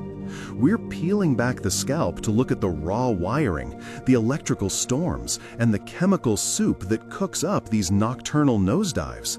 This is what happens when your brainwaves go over the brink. We've talked about what these dreams might mean, but now we're asking how they happen. And the answer begins with a neurological tug-of-war, fact 67. The most common scientific explanation for that classic falling dream that jerks you awake is something called a hypnagogic jerk, and it's caused by a spectacular miscommunication in your brainstem. As you drift off to sleep, two key parts of your brain are fighting for control. On one side, you have the reticular activating system, which is like the bouncer at the club of consciousness, trying to keep you awake and alert. On the other side is the ventrolateral preoptic nucleus, or VLPO, which is trying to shut the party down and initiate sleep. Usually, this is a smooth handover, a gentle dimming of the lights. But sometimes, especially if you're stressed or overtired, the wake-up system puts up a fight. As it loses its grip, it can misfire, sending out a final, panicked burst of energy. Your brain interprets this random electrical jolt as a major event, like stepping off a curb that isn't there, or, you guessed it, falling. That sudden twitch or full-body spasm is your muscles reacting to this phantom signal from a brain region that's literally falling asleep on the job. But it's not just a battle between wakefulness and sleep. Another part of your head is getting seriously confused, and it's all thanks to your body's built-in gyroscope. Fact 68. Your sense of balance is governed by the vestibular system, a complex network of tiny canals and sensors in your inner ear. It tells your brain which way is up, whether you're moving, and how fast you're going.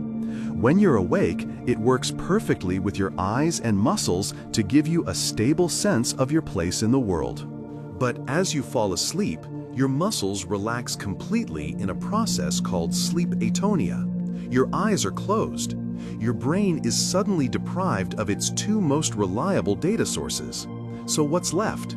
The vestibular system, floating in a void of information. Occasionally, it might send a stray signal, a tiny, meaningless blip. In the waking world, your brain would instantly dismiss it. But in the disoriented, dreamlike state of early sleep, your brain can catastrophically misinterpret this tiny signal. With no other data to contradict it, the brain concludes the only logical explanation for this vestibular flicker is a catastrophic failure of gravity.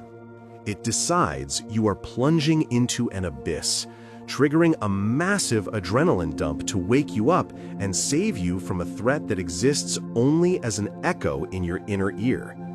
This brings us to one of the most terrifying corners of sleep science, sleep paralysis. And it turns out the mechanism behind it is deeply connected to our falling nightmares. Fact 69. During REM sleep, the stage where most vivid dreaming occurs, a part of your brainstem called the pons sends out powerful signals that effectively paralyze your entire body from the neck down. This is a crucial safety feature called REM atonia. It prevents you from physically acting out your dreams, so you don't go sleep sprinting into a wall while dreaming you're an Olympian. The problem is, sometimes the wiring gets crossed. Your consciousness can flicker back on a few seconds before the pons has lifted the paralysis. You're awake, but you can't move a muscle. In this state of supreme vulnerability, your panicked brain scrambles for an explanation. It can't feel your body, it can't command your limbs. This sensory void, this feeling of disembodied helplessness, is often interpreted by the dreaming mind as the ultimate loss of control, falling, floating, or being dragged into the depths. The falling sensation becomes a terrifying narrative to explain the inexplicable physical state your brain has found itself in. And we can actually see the signature of these events by looking at the electricity crackling across your brain's surface. Your brain's activity is measured in waves, and the type of wave reveals your state of consciousness. When you're awake and alert, you're humming with fast beta waves. As you relax, they slow into gentle alpha waves. The precipice we keep talking about, that moment where the hypnic jerk strikes, occurs as you transition into stage 1 sleep, which is dominated by even slower theta waves. This specific frequency is the brain's twilight zone, a highly suggestible and unstable state where reality and hallucination blur. This is the prime time for a falling dream to ignite. Interestingly, as you sink deeper into the slow-wave sleep dominated by powerful delta waves, these falling sensations become much rarer. It's a specific neurological window, a fleeting moment of instability during the brain's descent into unconsciousness that provides the perfect launchpad for a perceived fall. The brainwave itself becomes the soundtrack to your descent. But a sensation is one thing, the sheer heart-pounding terror is another. Why are these dreams so frightening? For that, we have to thank our brain's dedicated panic button. Fact 71. The amygdala, a pair of almond-shaped clusters deep in your temporal lobes, is the emotional core of your brain, particularly for fear and threat detection. In a falling dream, the initial signal might be a neutral muscular misfire or a vestibular blip, but it's the amygdala that hijacks the experience and turns it into a blockbuster horror film.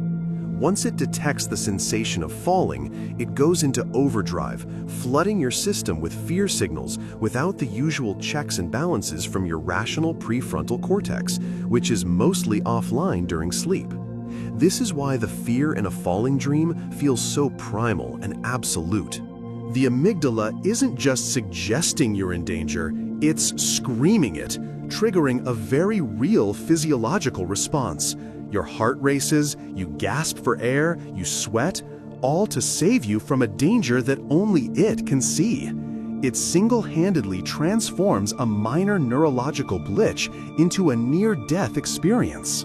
Ultimately, this all comes down to the complex chemical soup sloshing around your brain while you sleep. The electricity is just one half of the story. The neurochemistry of your sleeping brain creates the perfect stage for these hyper-realistic, emotionally charged dramas. During REM sleep, levels of the neurotransmitter acetylcholine skyrocket, which is linked to learning, memory, and the promotion of vivid, intense dreams. At the very same time, levels of serotonin and norepinephrine, chemicals that help regulate mood and control impulsive reactions when you're awake, plummet to almost zero. This specific chemical cocktail is a recipe for beautiful chaos. It creates a brain that is highly active and wildly creative, yet emotionally uninhibited and disconnected from logical reality. It's this state of high acetylcholine, low serotonin dreaming that allows a simple sensation of falling to spiral into a complex, terrifying, and unforgettable narrative, painted with the brightest colors and the darkest fears your mind can conjure. Your brain isn't broken. It's simply running on a different, far more volatile operating system for the night. We've spent a lot of time exploring the fear, the symbolism, and the science behind the terrifying plummet. But what if I told you the single most powerful tool for transforming this nightmare isn't about avoiding it, but about waking up inside of it? This is where we leap, quite literally, into the world of lucid dreaming. And that brings us to our 80-second fact. The sensation of falling is one of the most effective triggers for achieving lucidity. Think about it. In your waking life, you are almost never in a state of uncontrolled high-speed plummeting. Your brain knows this. So, when that impossible sensation kicks in, the rushing wind, the stomach in your throat feeling, it's a massive, flashing neon sign that says, "This is not real." For aspiring lucid dreamers, this is the ultimate cue. They train themselves to recognize the fall not as a threat, but as an opportunity. The key is the reality check. The moment the fall begins, a trained lucid dreamer will ask, "Am I dreaming?" and then perform a test. A common one is trying to push a finger through the palm of your other hand. In waking life, it stops. In a dream, it will often pass right through, a bizarre and definitive confirmation that you are in a different reality. Another powerful check during a fall is to simply will yourself to stop. Just decide to float. If you do, congratulations, you've just seized control. The dream fall, therefore, transforms from a terrifying, passive experience into an active, conscious alarm bell, alerting you that the playground of your own mind is now open for business. But becoming lucid is only step one. Here's a secret most people don't know about lucid dreaming. The moment you realize you're dreaming, the dream itself can become incredibly unstable. It's like the dream's programming fights back against your conscious awareness. It can shatter, fade to black, or you might just wake up, robbing you of your newfound power. Which leads to our 83rd amazing fact.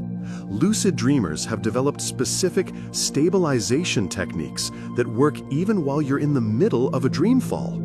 One of the most effective, and perhaps strangest, is to rub your hands together vigorously within the dream. The act of focusing on a detailed, imagined tactile sensation, the friction, the heat, anchors your conscious mind within the dream world, solidifying its reality. Another technique is to spin around like a top. This rapid spinning motion overwhelms your vestibular system, your sense of balance, both in the dream and, to an extent, your sleeping physical body. This sensory overload is thought to disrupt the dream's collapse, essentially rebooting the scene and cementing your presence within it. So imagine this, you're plummeting. You realize it's a dream, and to prevent waking up, you start spinning wildly or rubbing your hands together, all while falling through a surreal sky. It's an extraordinary level of mental acrobatics that turns a victim into a pilot. Once you're lucid and the dream is stable, the real fun begins.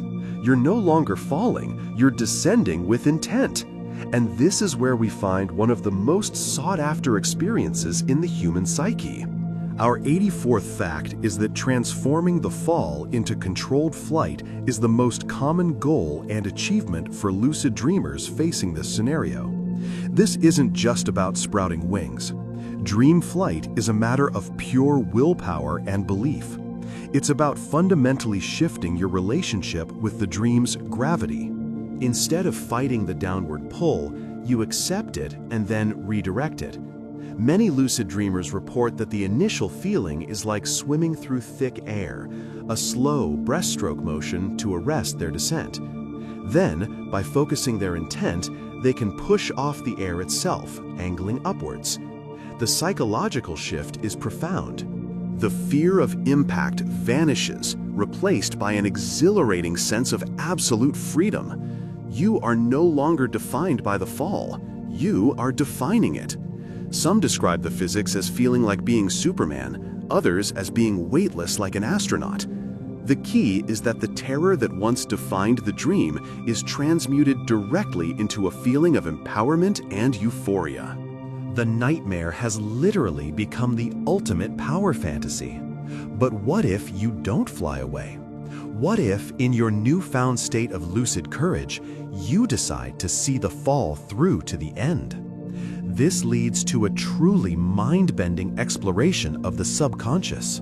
So, for our 85th fact, we learn that consciously choosing not to avoid the impact in a lucid falling dream can lead to profound, symbolic breakthroughs. Instead of turning the fall into flight, some experienced lucid dreamers will simply relax, remain aware, and watch the ground rush up to meet them. They know they can't be harmed, so curiosity replaces fear. And what happens upon impact is never what you'd expect. They don't experience a jarring crash or pain. Instead, the moment of impact becomes a point of transition.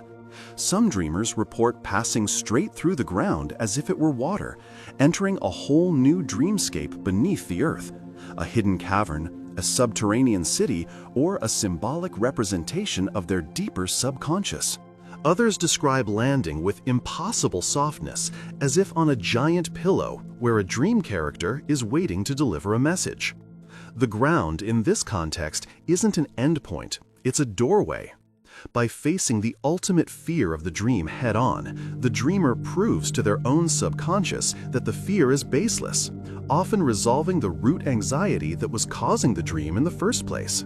This idea of the fall as a gateway rather than an ending is a powerful concept in the lucid dreaming community. It's not just about stopping the fall or surviving the impact.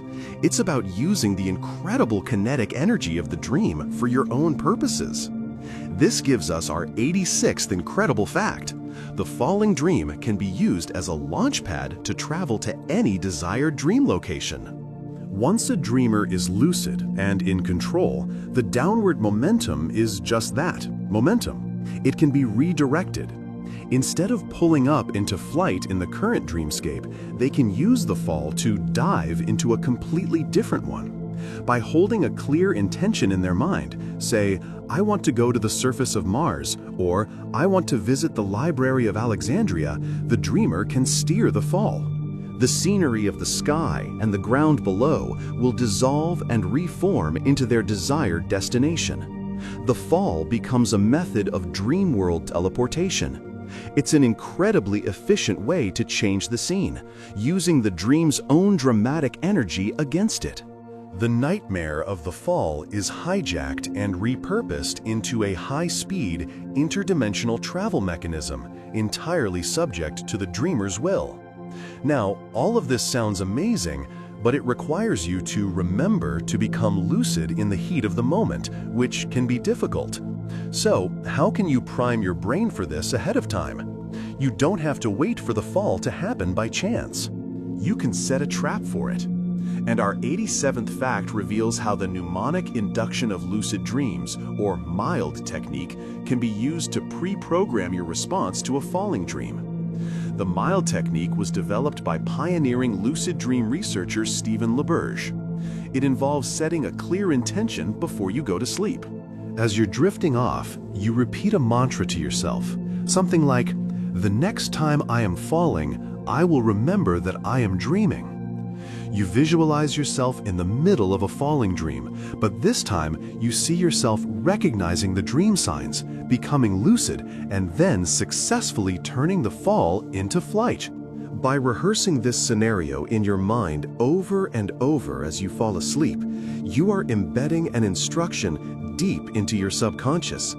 You're creating a prospective memory, the ability to remember to do something in the future. So when the actual dream occurs, the trigger, the sensation of falling, fires off the pre-programmed response you practiced, dramatically increasing your chances of leaping into lucidity and finally taking control of the plummet. You're falling. The wind is a scream in your ears, the ground a rushing, unforgiving promise. Your stomach is somewhere near your throat. And then, bam! You're awake. Your heart is a drum solo against your ribs. Your muscles are clenched tight. And for a split second, the phantom sensation of gravity's pull still has you in its grip. That violent, body-shaking jolt isn't just your imagination throwing a tantrum. It's where the dream world crashes, quite literally, into your reality. We've explored the why and the what of these terrifying nightly plunges, but now we're asking the most important question of all. What happens next? What do we bring back with us when we wake up from the fall? The answer, it turns out, is far more than just a racing pulse and a gasp for air.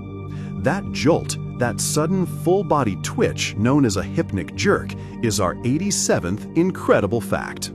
It's your brain and body getting their signals crossed in the most dramatic way possible. As you drift off to sleep, your muscles relax completely, a state known as atonia. But sometimes your brain misinterprets this sudden relaxation as a genuine, life-threatening fall. In a panic, it sends a massive electrical signal to your muscles, screaming, "Wake up! Catch yourself!"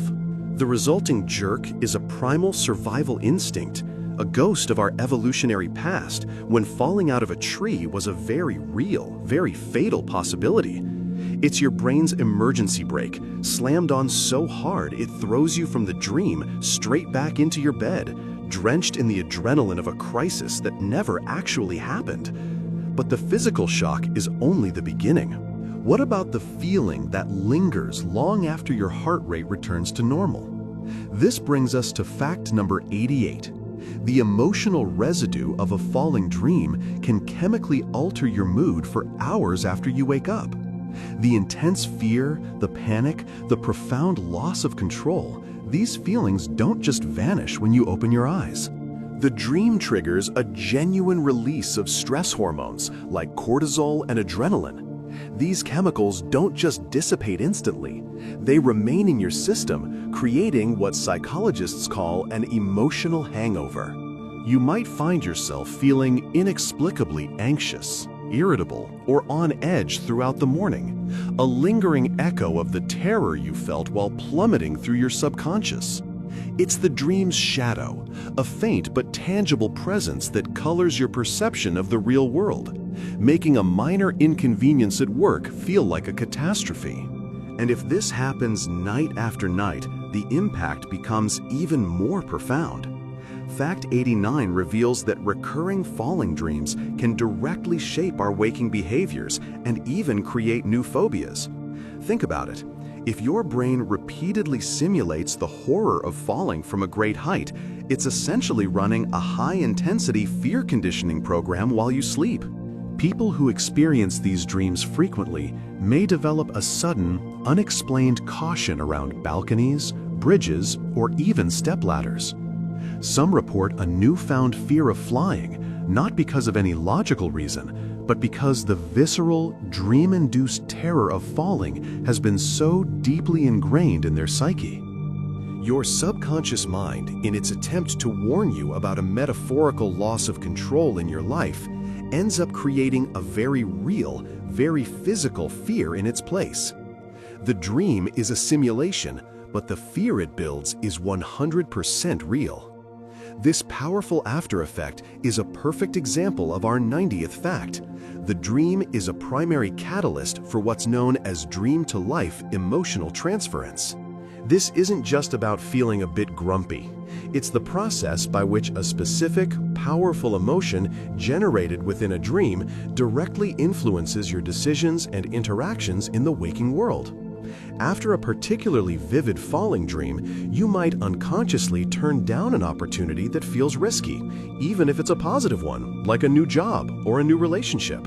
Your brain, still buzzing with the dream's "don't lose control" signal, defaults to the safest possible option. It's a subtle but powerful form of self-sabotage, orchestrated by a nightmare that you might not even fully remember. The dream acts as an emotional filter, tinting your reality with feelings of vulnerability and instability that weren't there before you went to sleep. So, if these dreams can have such a negative impact, is there an upside? Absolutely, and it's one of the most important functions of dreaming. Fact number 91 is that a falling dream often serves as your mind's ultimate check engine light. It's a biological and psychological alarm system, a flare sent up from your subconscious to your conscious mind. Unlike the slow creep of daily stress that we can learn to ignore, the sheer terror of a falling dream is impossible to dismiss. Waking up in a state of panic forces you to confront the feeling of being overwhelmed. This powerful jolt can be the catalyst for real-world change, prompting you to finally address the source of your anxiety, be it an unstable job, a rocky relationship, or overwhelming financial pressure. The dream is your mind's way of shouting, "Hey, this feeling of powerlessness you're ignoring during the day, I'm going to make you really feel it so you'll finally do something about it." How you interpret that alarm, however, can also change how you see yourself. This leads us to the subtle psychology of fact 92. The narrative outcome of your falling dream can directly impact your waking self-confidence. Did you hit the ground in the dream? Or did you, as many people do, suddenly learn to fly right before impact? Maybe you landed softly, cushioned by a giant pillow or a body of water. These endings matter. Waking up after a dream where you saved yourself by flying can leave you with a lingering feeling of empowerment and resilience. It can instill a subconscious belief that you have the ability to turn a desperate situation around. Conversely, if your dreams always end in a terrifying, unresolved plummet where you wake up just before impact, it can reinforce feelings of helplessness, leaving you with a sense of unfinished business and unresolved anxiety that you carry into your day. Of course, the influence of these dreams extends beyond our own private psychology. They bleed into our culture.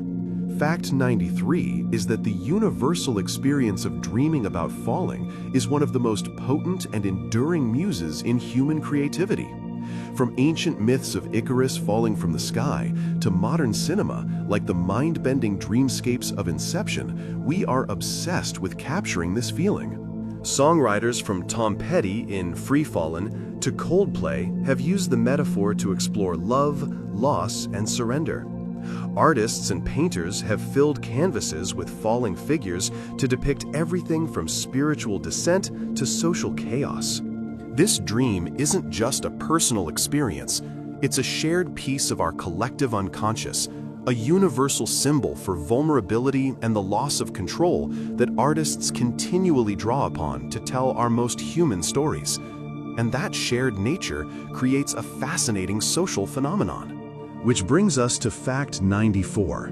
Sharing falling dreams acts as a powerful tool for social bonding and emotional validation. When you tell a friend, "I had that awful dream where I was falling again," their almost guaranteed response is, "Ugh, I hate that one." In that moment, a connection is forged. You've both experienced the same primal terror, the same stomach-lurching dread. This simple act of sharing validates your anxiety, making you feel less alone in your struggles.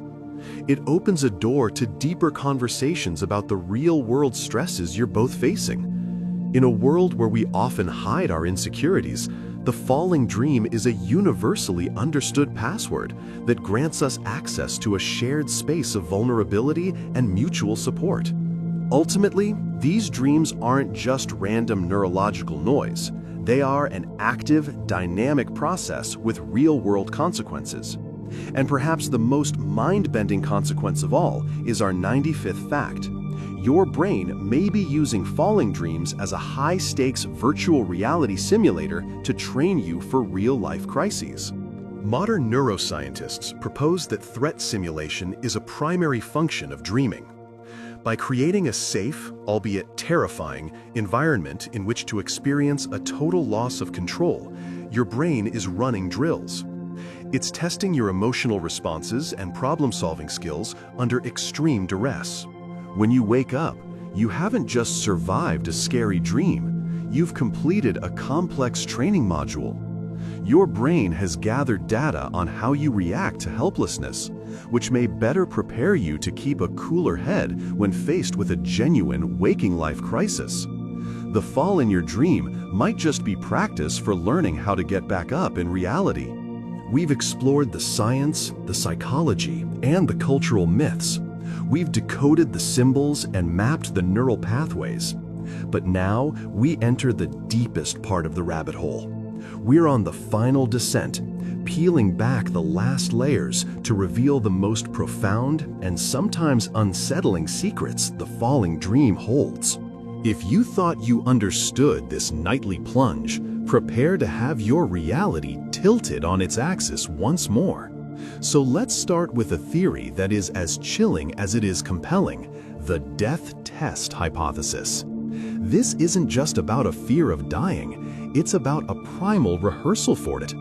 Proponents of this idea suggest that our ancient brain, hardwired for survival, doesn't just switch off at night. Instead, it runs simulations. The falling dream, in this context, is the ultimate simulation, a psychological fire drill for the one event we can never experience and report back on. It's your mind's way of asking, are you ready? Can you handle the ultimate loss of control? The terror you feel isn't just fear of impact, it's a visceral, existential dread. The dream plunges you into a state of absolute helplessness to see how your psyche reacts. It's a stress test for the soul, a built-in mechanism to probe our acceptance of mortality. Morbid? Absolutely. But from an evolutionary standpoint, an organism that has, in some way, mentally prepared for the inevitable might just be more resilient in the face of non-lethal but still terrifying threats in the real world. But what if the dream isn't a rehearsal for an ending, but the prelude to a new beginning? The human mind loves duality, and for every theory of death, there's a counter-theory of rebirth. This brings us to one of Carl Jung's most powerful interpretations, the falling dream as a symbol of profound transformation. Jung believed that to truly grow, we must descend into our own unconscious, the shadowy, unknown parts of ourselves. Falling, in this light, isn't a failure, it's a necessary journey downward.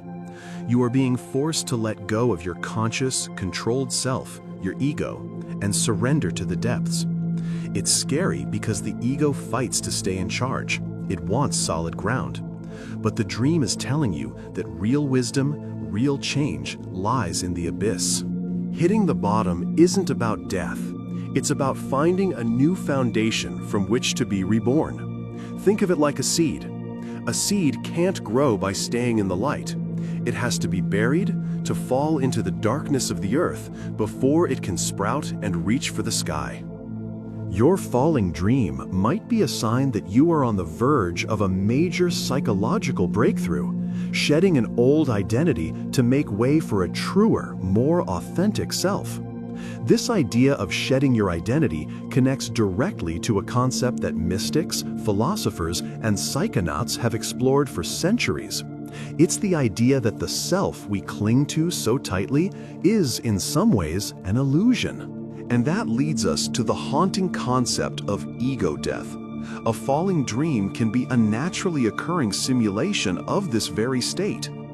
Ego death is the experience of losing your subjective self-identity, the feeling that the boundary between you and the rest of the universe is dissolving. While often associated with spiritual practices or psychedelic substances, our brains are perfectly capable of mimicking this state in a dream. The fall represents the ultimate surrender of the ego. Your name, your job, your worries, your accomplishments, all of it becomes meaningless in the face of that terrifying, empty space. The panic you feel is your ego screaming, trying to hold on to its sense of control and importance. For many, this is the core of the nightmare. But for some, especially those who become lucid in the dream, relaxing into the fall can lead to a feeling of profound peace and interconnectedness. It's a glimpse into a state of being where you are no longer a drop of water, but the entire ocean. The dream is unmasking a deep secret, that our greatest fear isn't dying, but discovering that the I we work so hard to protect might not be as solid as we think. From the philosophical heights of ego death, we now plummet into one of the most controversial and deeply strange theories in all of psychoanalysis. It suggests the secret of the falling dream isn't hidden in our future or our psyche, but in the very first moments of our existence. This is the theory of birth trauma. Pioneered by psychoanalyst Otto Rank, a student of Freud, this idea proposes that the falling dream is a subconscious memory of our own birth. Think about it. For 9 months, you exist in a stable, floating, warm environment. Then, suddenly, you were squeezed, pushed, and expelled into a world of harsh lights, cold air, and a terrifying new sensation: gravity. Rank argued this is the first and most profound trauma we ever experience. The dream of falling, with its feelings of pressure, helplessness, and sudden, shocking transition, is our unconscious mind replaying that primal event. The sensation of being pushed out of the womb into a void is eerily similar to being pushed off a cliff in a dream. It's a deeply weird and unprovable idea, of course. We have no conscious memory of our own birth, but it speaks to how deeply these fundamental experiences might be etched into our biology, re-emerging in the symbolic language of dreams. Okay, let's pull out of that psychoanalytic deep dive for a moment and land on some more solid, scientific ground. Because while these grand theories are fascinating, sometimes the answer is hiding in our daily activities, in a phenomenon you've almost certainly experienced. We're talking about the Tetris effect, but for gravity. The Tetris effect, or pattern habituation, is when you spend so much time on an activity that it starts to pattern your thoughts, mental images, and even your dreams. People who play Tetris for hours report seeing falling blocks when they close their eyes. Now, apply that to the physical world. Our brain is constantly, subconsciously, processing gravity and our relationship to it. But what if you've recently done something that heightens this processing? Maybe you went rock climbing, rode a roller coaster, flew on a plane for the first time, or even just binge-watched a series full of high-flying action sequences. Your brain has spent the day intensely focused on spatial relationships, balance, and the physics of falling. When you go to sleep, the brain doesn't just shut down, it consolidates memories. It might be replaying the tapes of those gravitational challenges to better learn from them. The falling dream, in this case, isn't some deep secret of the soul, but your motor cortex and spatial memory systems working overtime, sorting through the day's data untethered from your conscious mind. And this idea of our brain's internal systems working overtime allows us to pinpoint a specific culprit, a part of your brain that might just be the master puppeteer behind the entire falling sensation. Let's zoom in on the cerebellum. This structure at the back of your brain, sometimes called the little brain, is an absolute powerhouse. It's responsible for motor control, coordination, posture, and, crucially, your sense of balance. It's constantly taking in information from your inner ear and body to keep you upright and oriented in space. But during REM sleep, the stage where most vivid dreams occur, something fascinating happens. The brainstem paralyzes your muscles to stop you from acting out your dreams, but your cerebral cortex and limbic system are buzzing with activity. The cerebellum is caught in the middle. It might be receiving fragmented or bizarre signals from the dreaming brain, while the real-world sensory input it normally relies on is gone. The result? A pure, unfiltered sensation of disorientation. It's the feeling of movement without actual movement, the feeling of a loss of balance without a body to correct it. In essence, your brain's balance center is cut loose, free to generate the raw, terrifying sensation of a fall based on chaotic neural firing, creating a dream that feels unbelievably real because it's tapping directly into the very system that manages your physical reality. So we have the brain's hardware, the psychological software, the evolutionary ghost in the machine. But what does it all mean for you tonight when you close your eyes? This brings us to the final secret of this chapter, and perhaps the most powerful one. The ultimate secret of the falling dream is that its meaning can be transformed by you. It can be a powerful tool for healing, centered on one concept: letting go. For most people, the dream is a struggle. We flail, we panic, we fight against the fall.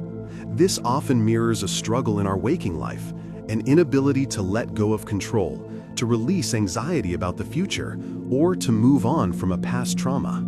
Therapeutic approaches, especially those involving lucid dreaming, have shown that the key to conquering the nightmare isn't to stop the fall, but to embrace it. By consciously choosing to relax, to accept the descent, dreamers can fundamentally change the narrative.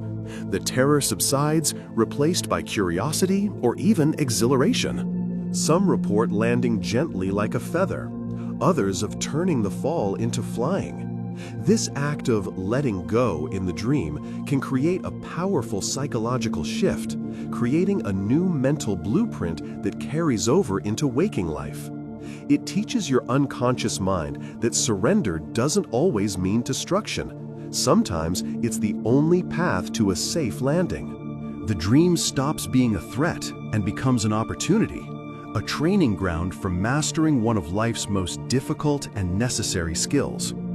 We've spent this entire journey plummeting through the science, the psychology, and the history of the falling dream. We've dissected the twitches, analyzed the anxieties, and debunked the myths. But what happens after the free fall?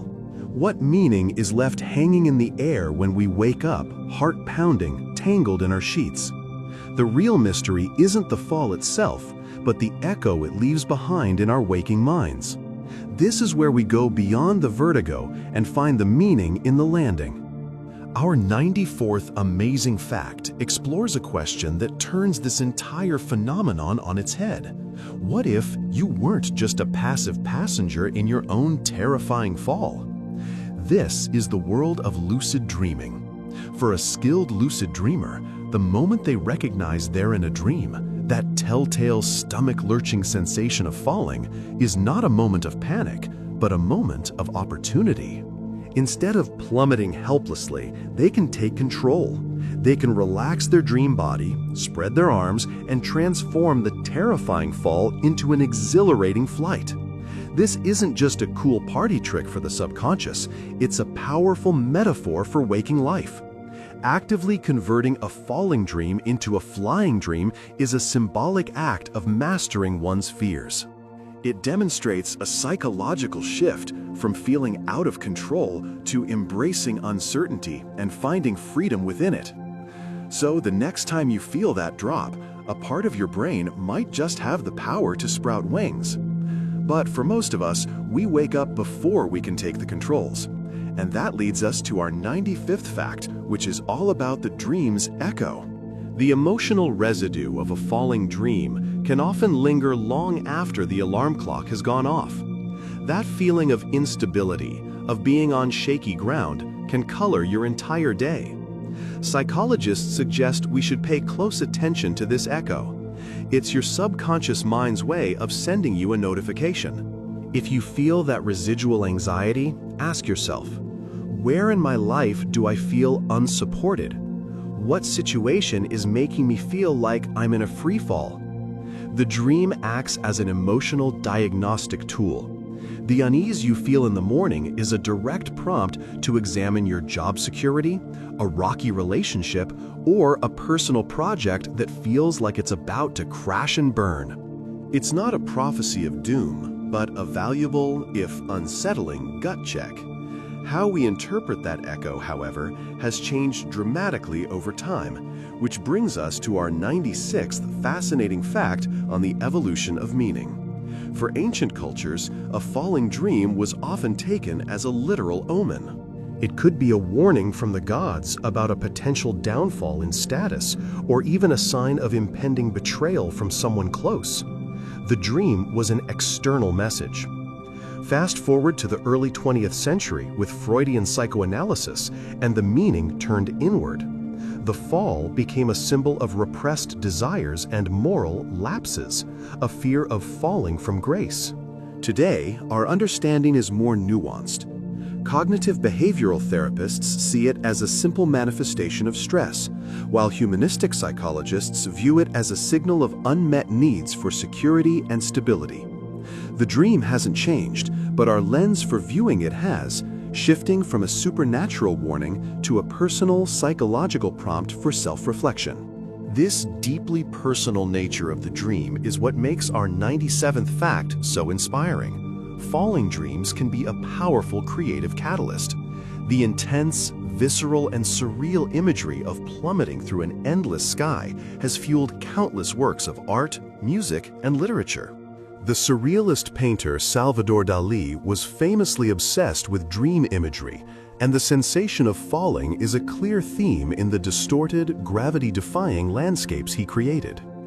Filmmakers like Christopher Nolan have used the dream fall as a central plot device, a visual shorthand for entering deep subconscious layers. Writers use it to symbolize a character's descent into madness or their loss of control.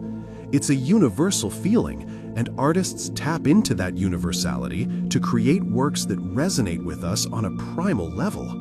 The dream that terrifies us at night can become the masterpiece that moves us by day. Of course, in the dream, we're always fixated on the falling, but what about the end of the journey? And this is where we find our 98th mind-blowing fact. The nature of your landing holds the key to its meaning. While the old myth says you die if you hit the ground, what really happens is that you wake up. But in the rare dreams where a landing is experienced, its form is deeply symbolic. Landing softly, perhaps on a giant pillow or a featherbed, can symbolize that you have an unrecognized support system in your life, that even if you fall, you will be caught. A harsh or jarring landing might suggest that a difficult but necessary conclusion to a problem is on the horizon. And what if you land in water? This is often interpreted as a journey into your own emotions. Plunging into an ocean could symbolize being overwhelmed by your feelings, a need for a deep emotional cleanse and rebirth. So the focus shouldn't just be on the fall, but on the imagined resolution. This idea of resolution and transformation brings us to one of the most profound interpretations of all, our 99th fact. Some spiritual and transpersonal psychologists connect the falling dream to the concept of ego death. This isn't a literal death, but a profound psychological event. The ego is our sense of self, the part of us that craves control, identity, and separation from others. A dream of falling into a bottomless abyss can be a terrifyingly accurate simulation of the process of letting go of that ego. It's the ultimate surrender. You're letting go of control, of your attachments, of the ground beneath your feet that represents your stable identity. While horrifying in the moment, this symbolic ego death is often a precursor to immense personal growth. By experiencing this simulated dissolution of self in a dream, you can wake up with a renewed perspective, a greater sense of connection to the world, and a reduced fear of life's uncertainties. The fall isn't about dying, it's about being reborn without the baggage of your own ego. And so, after plunging through 99 facts, from the twitch of a hypnic jerk to the vastness of ego death, we arrive at the end of our fall. Here is the 100th and final fact, the ultimate truth about the dream of falling.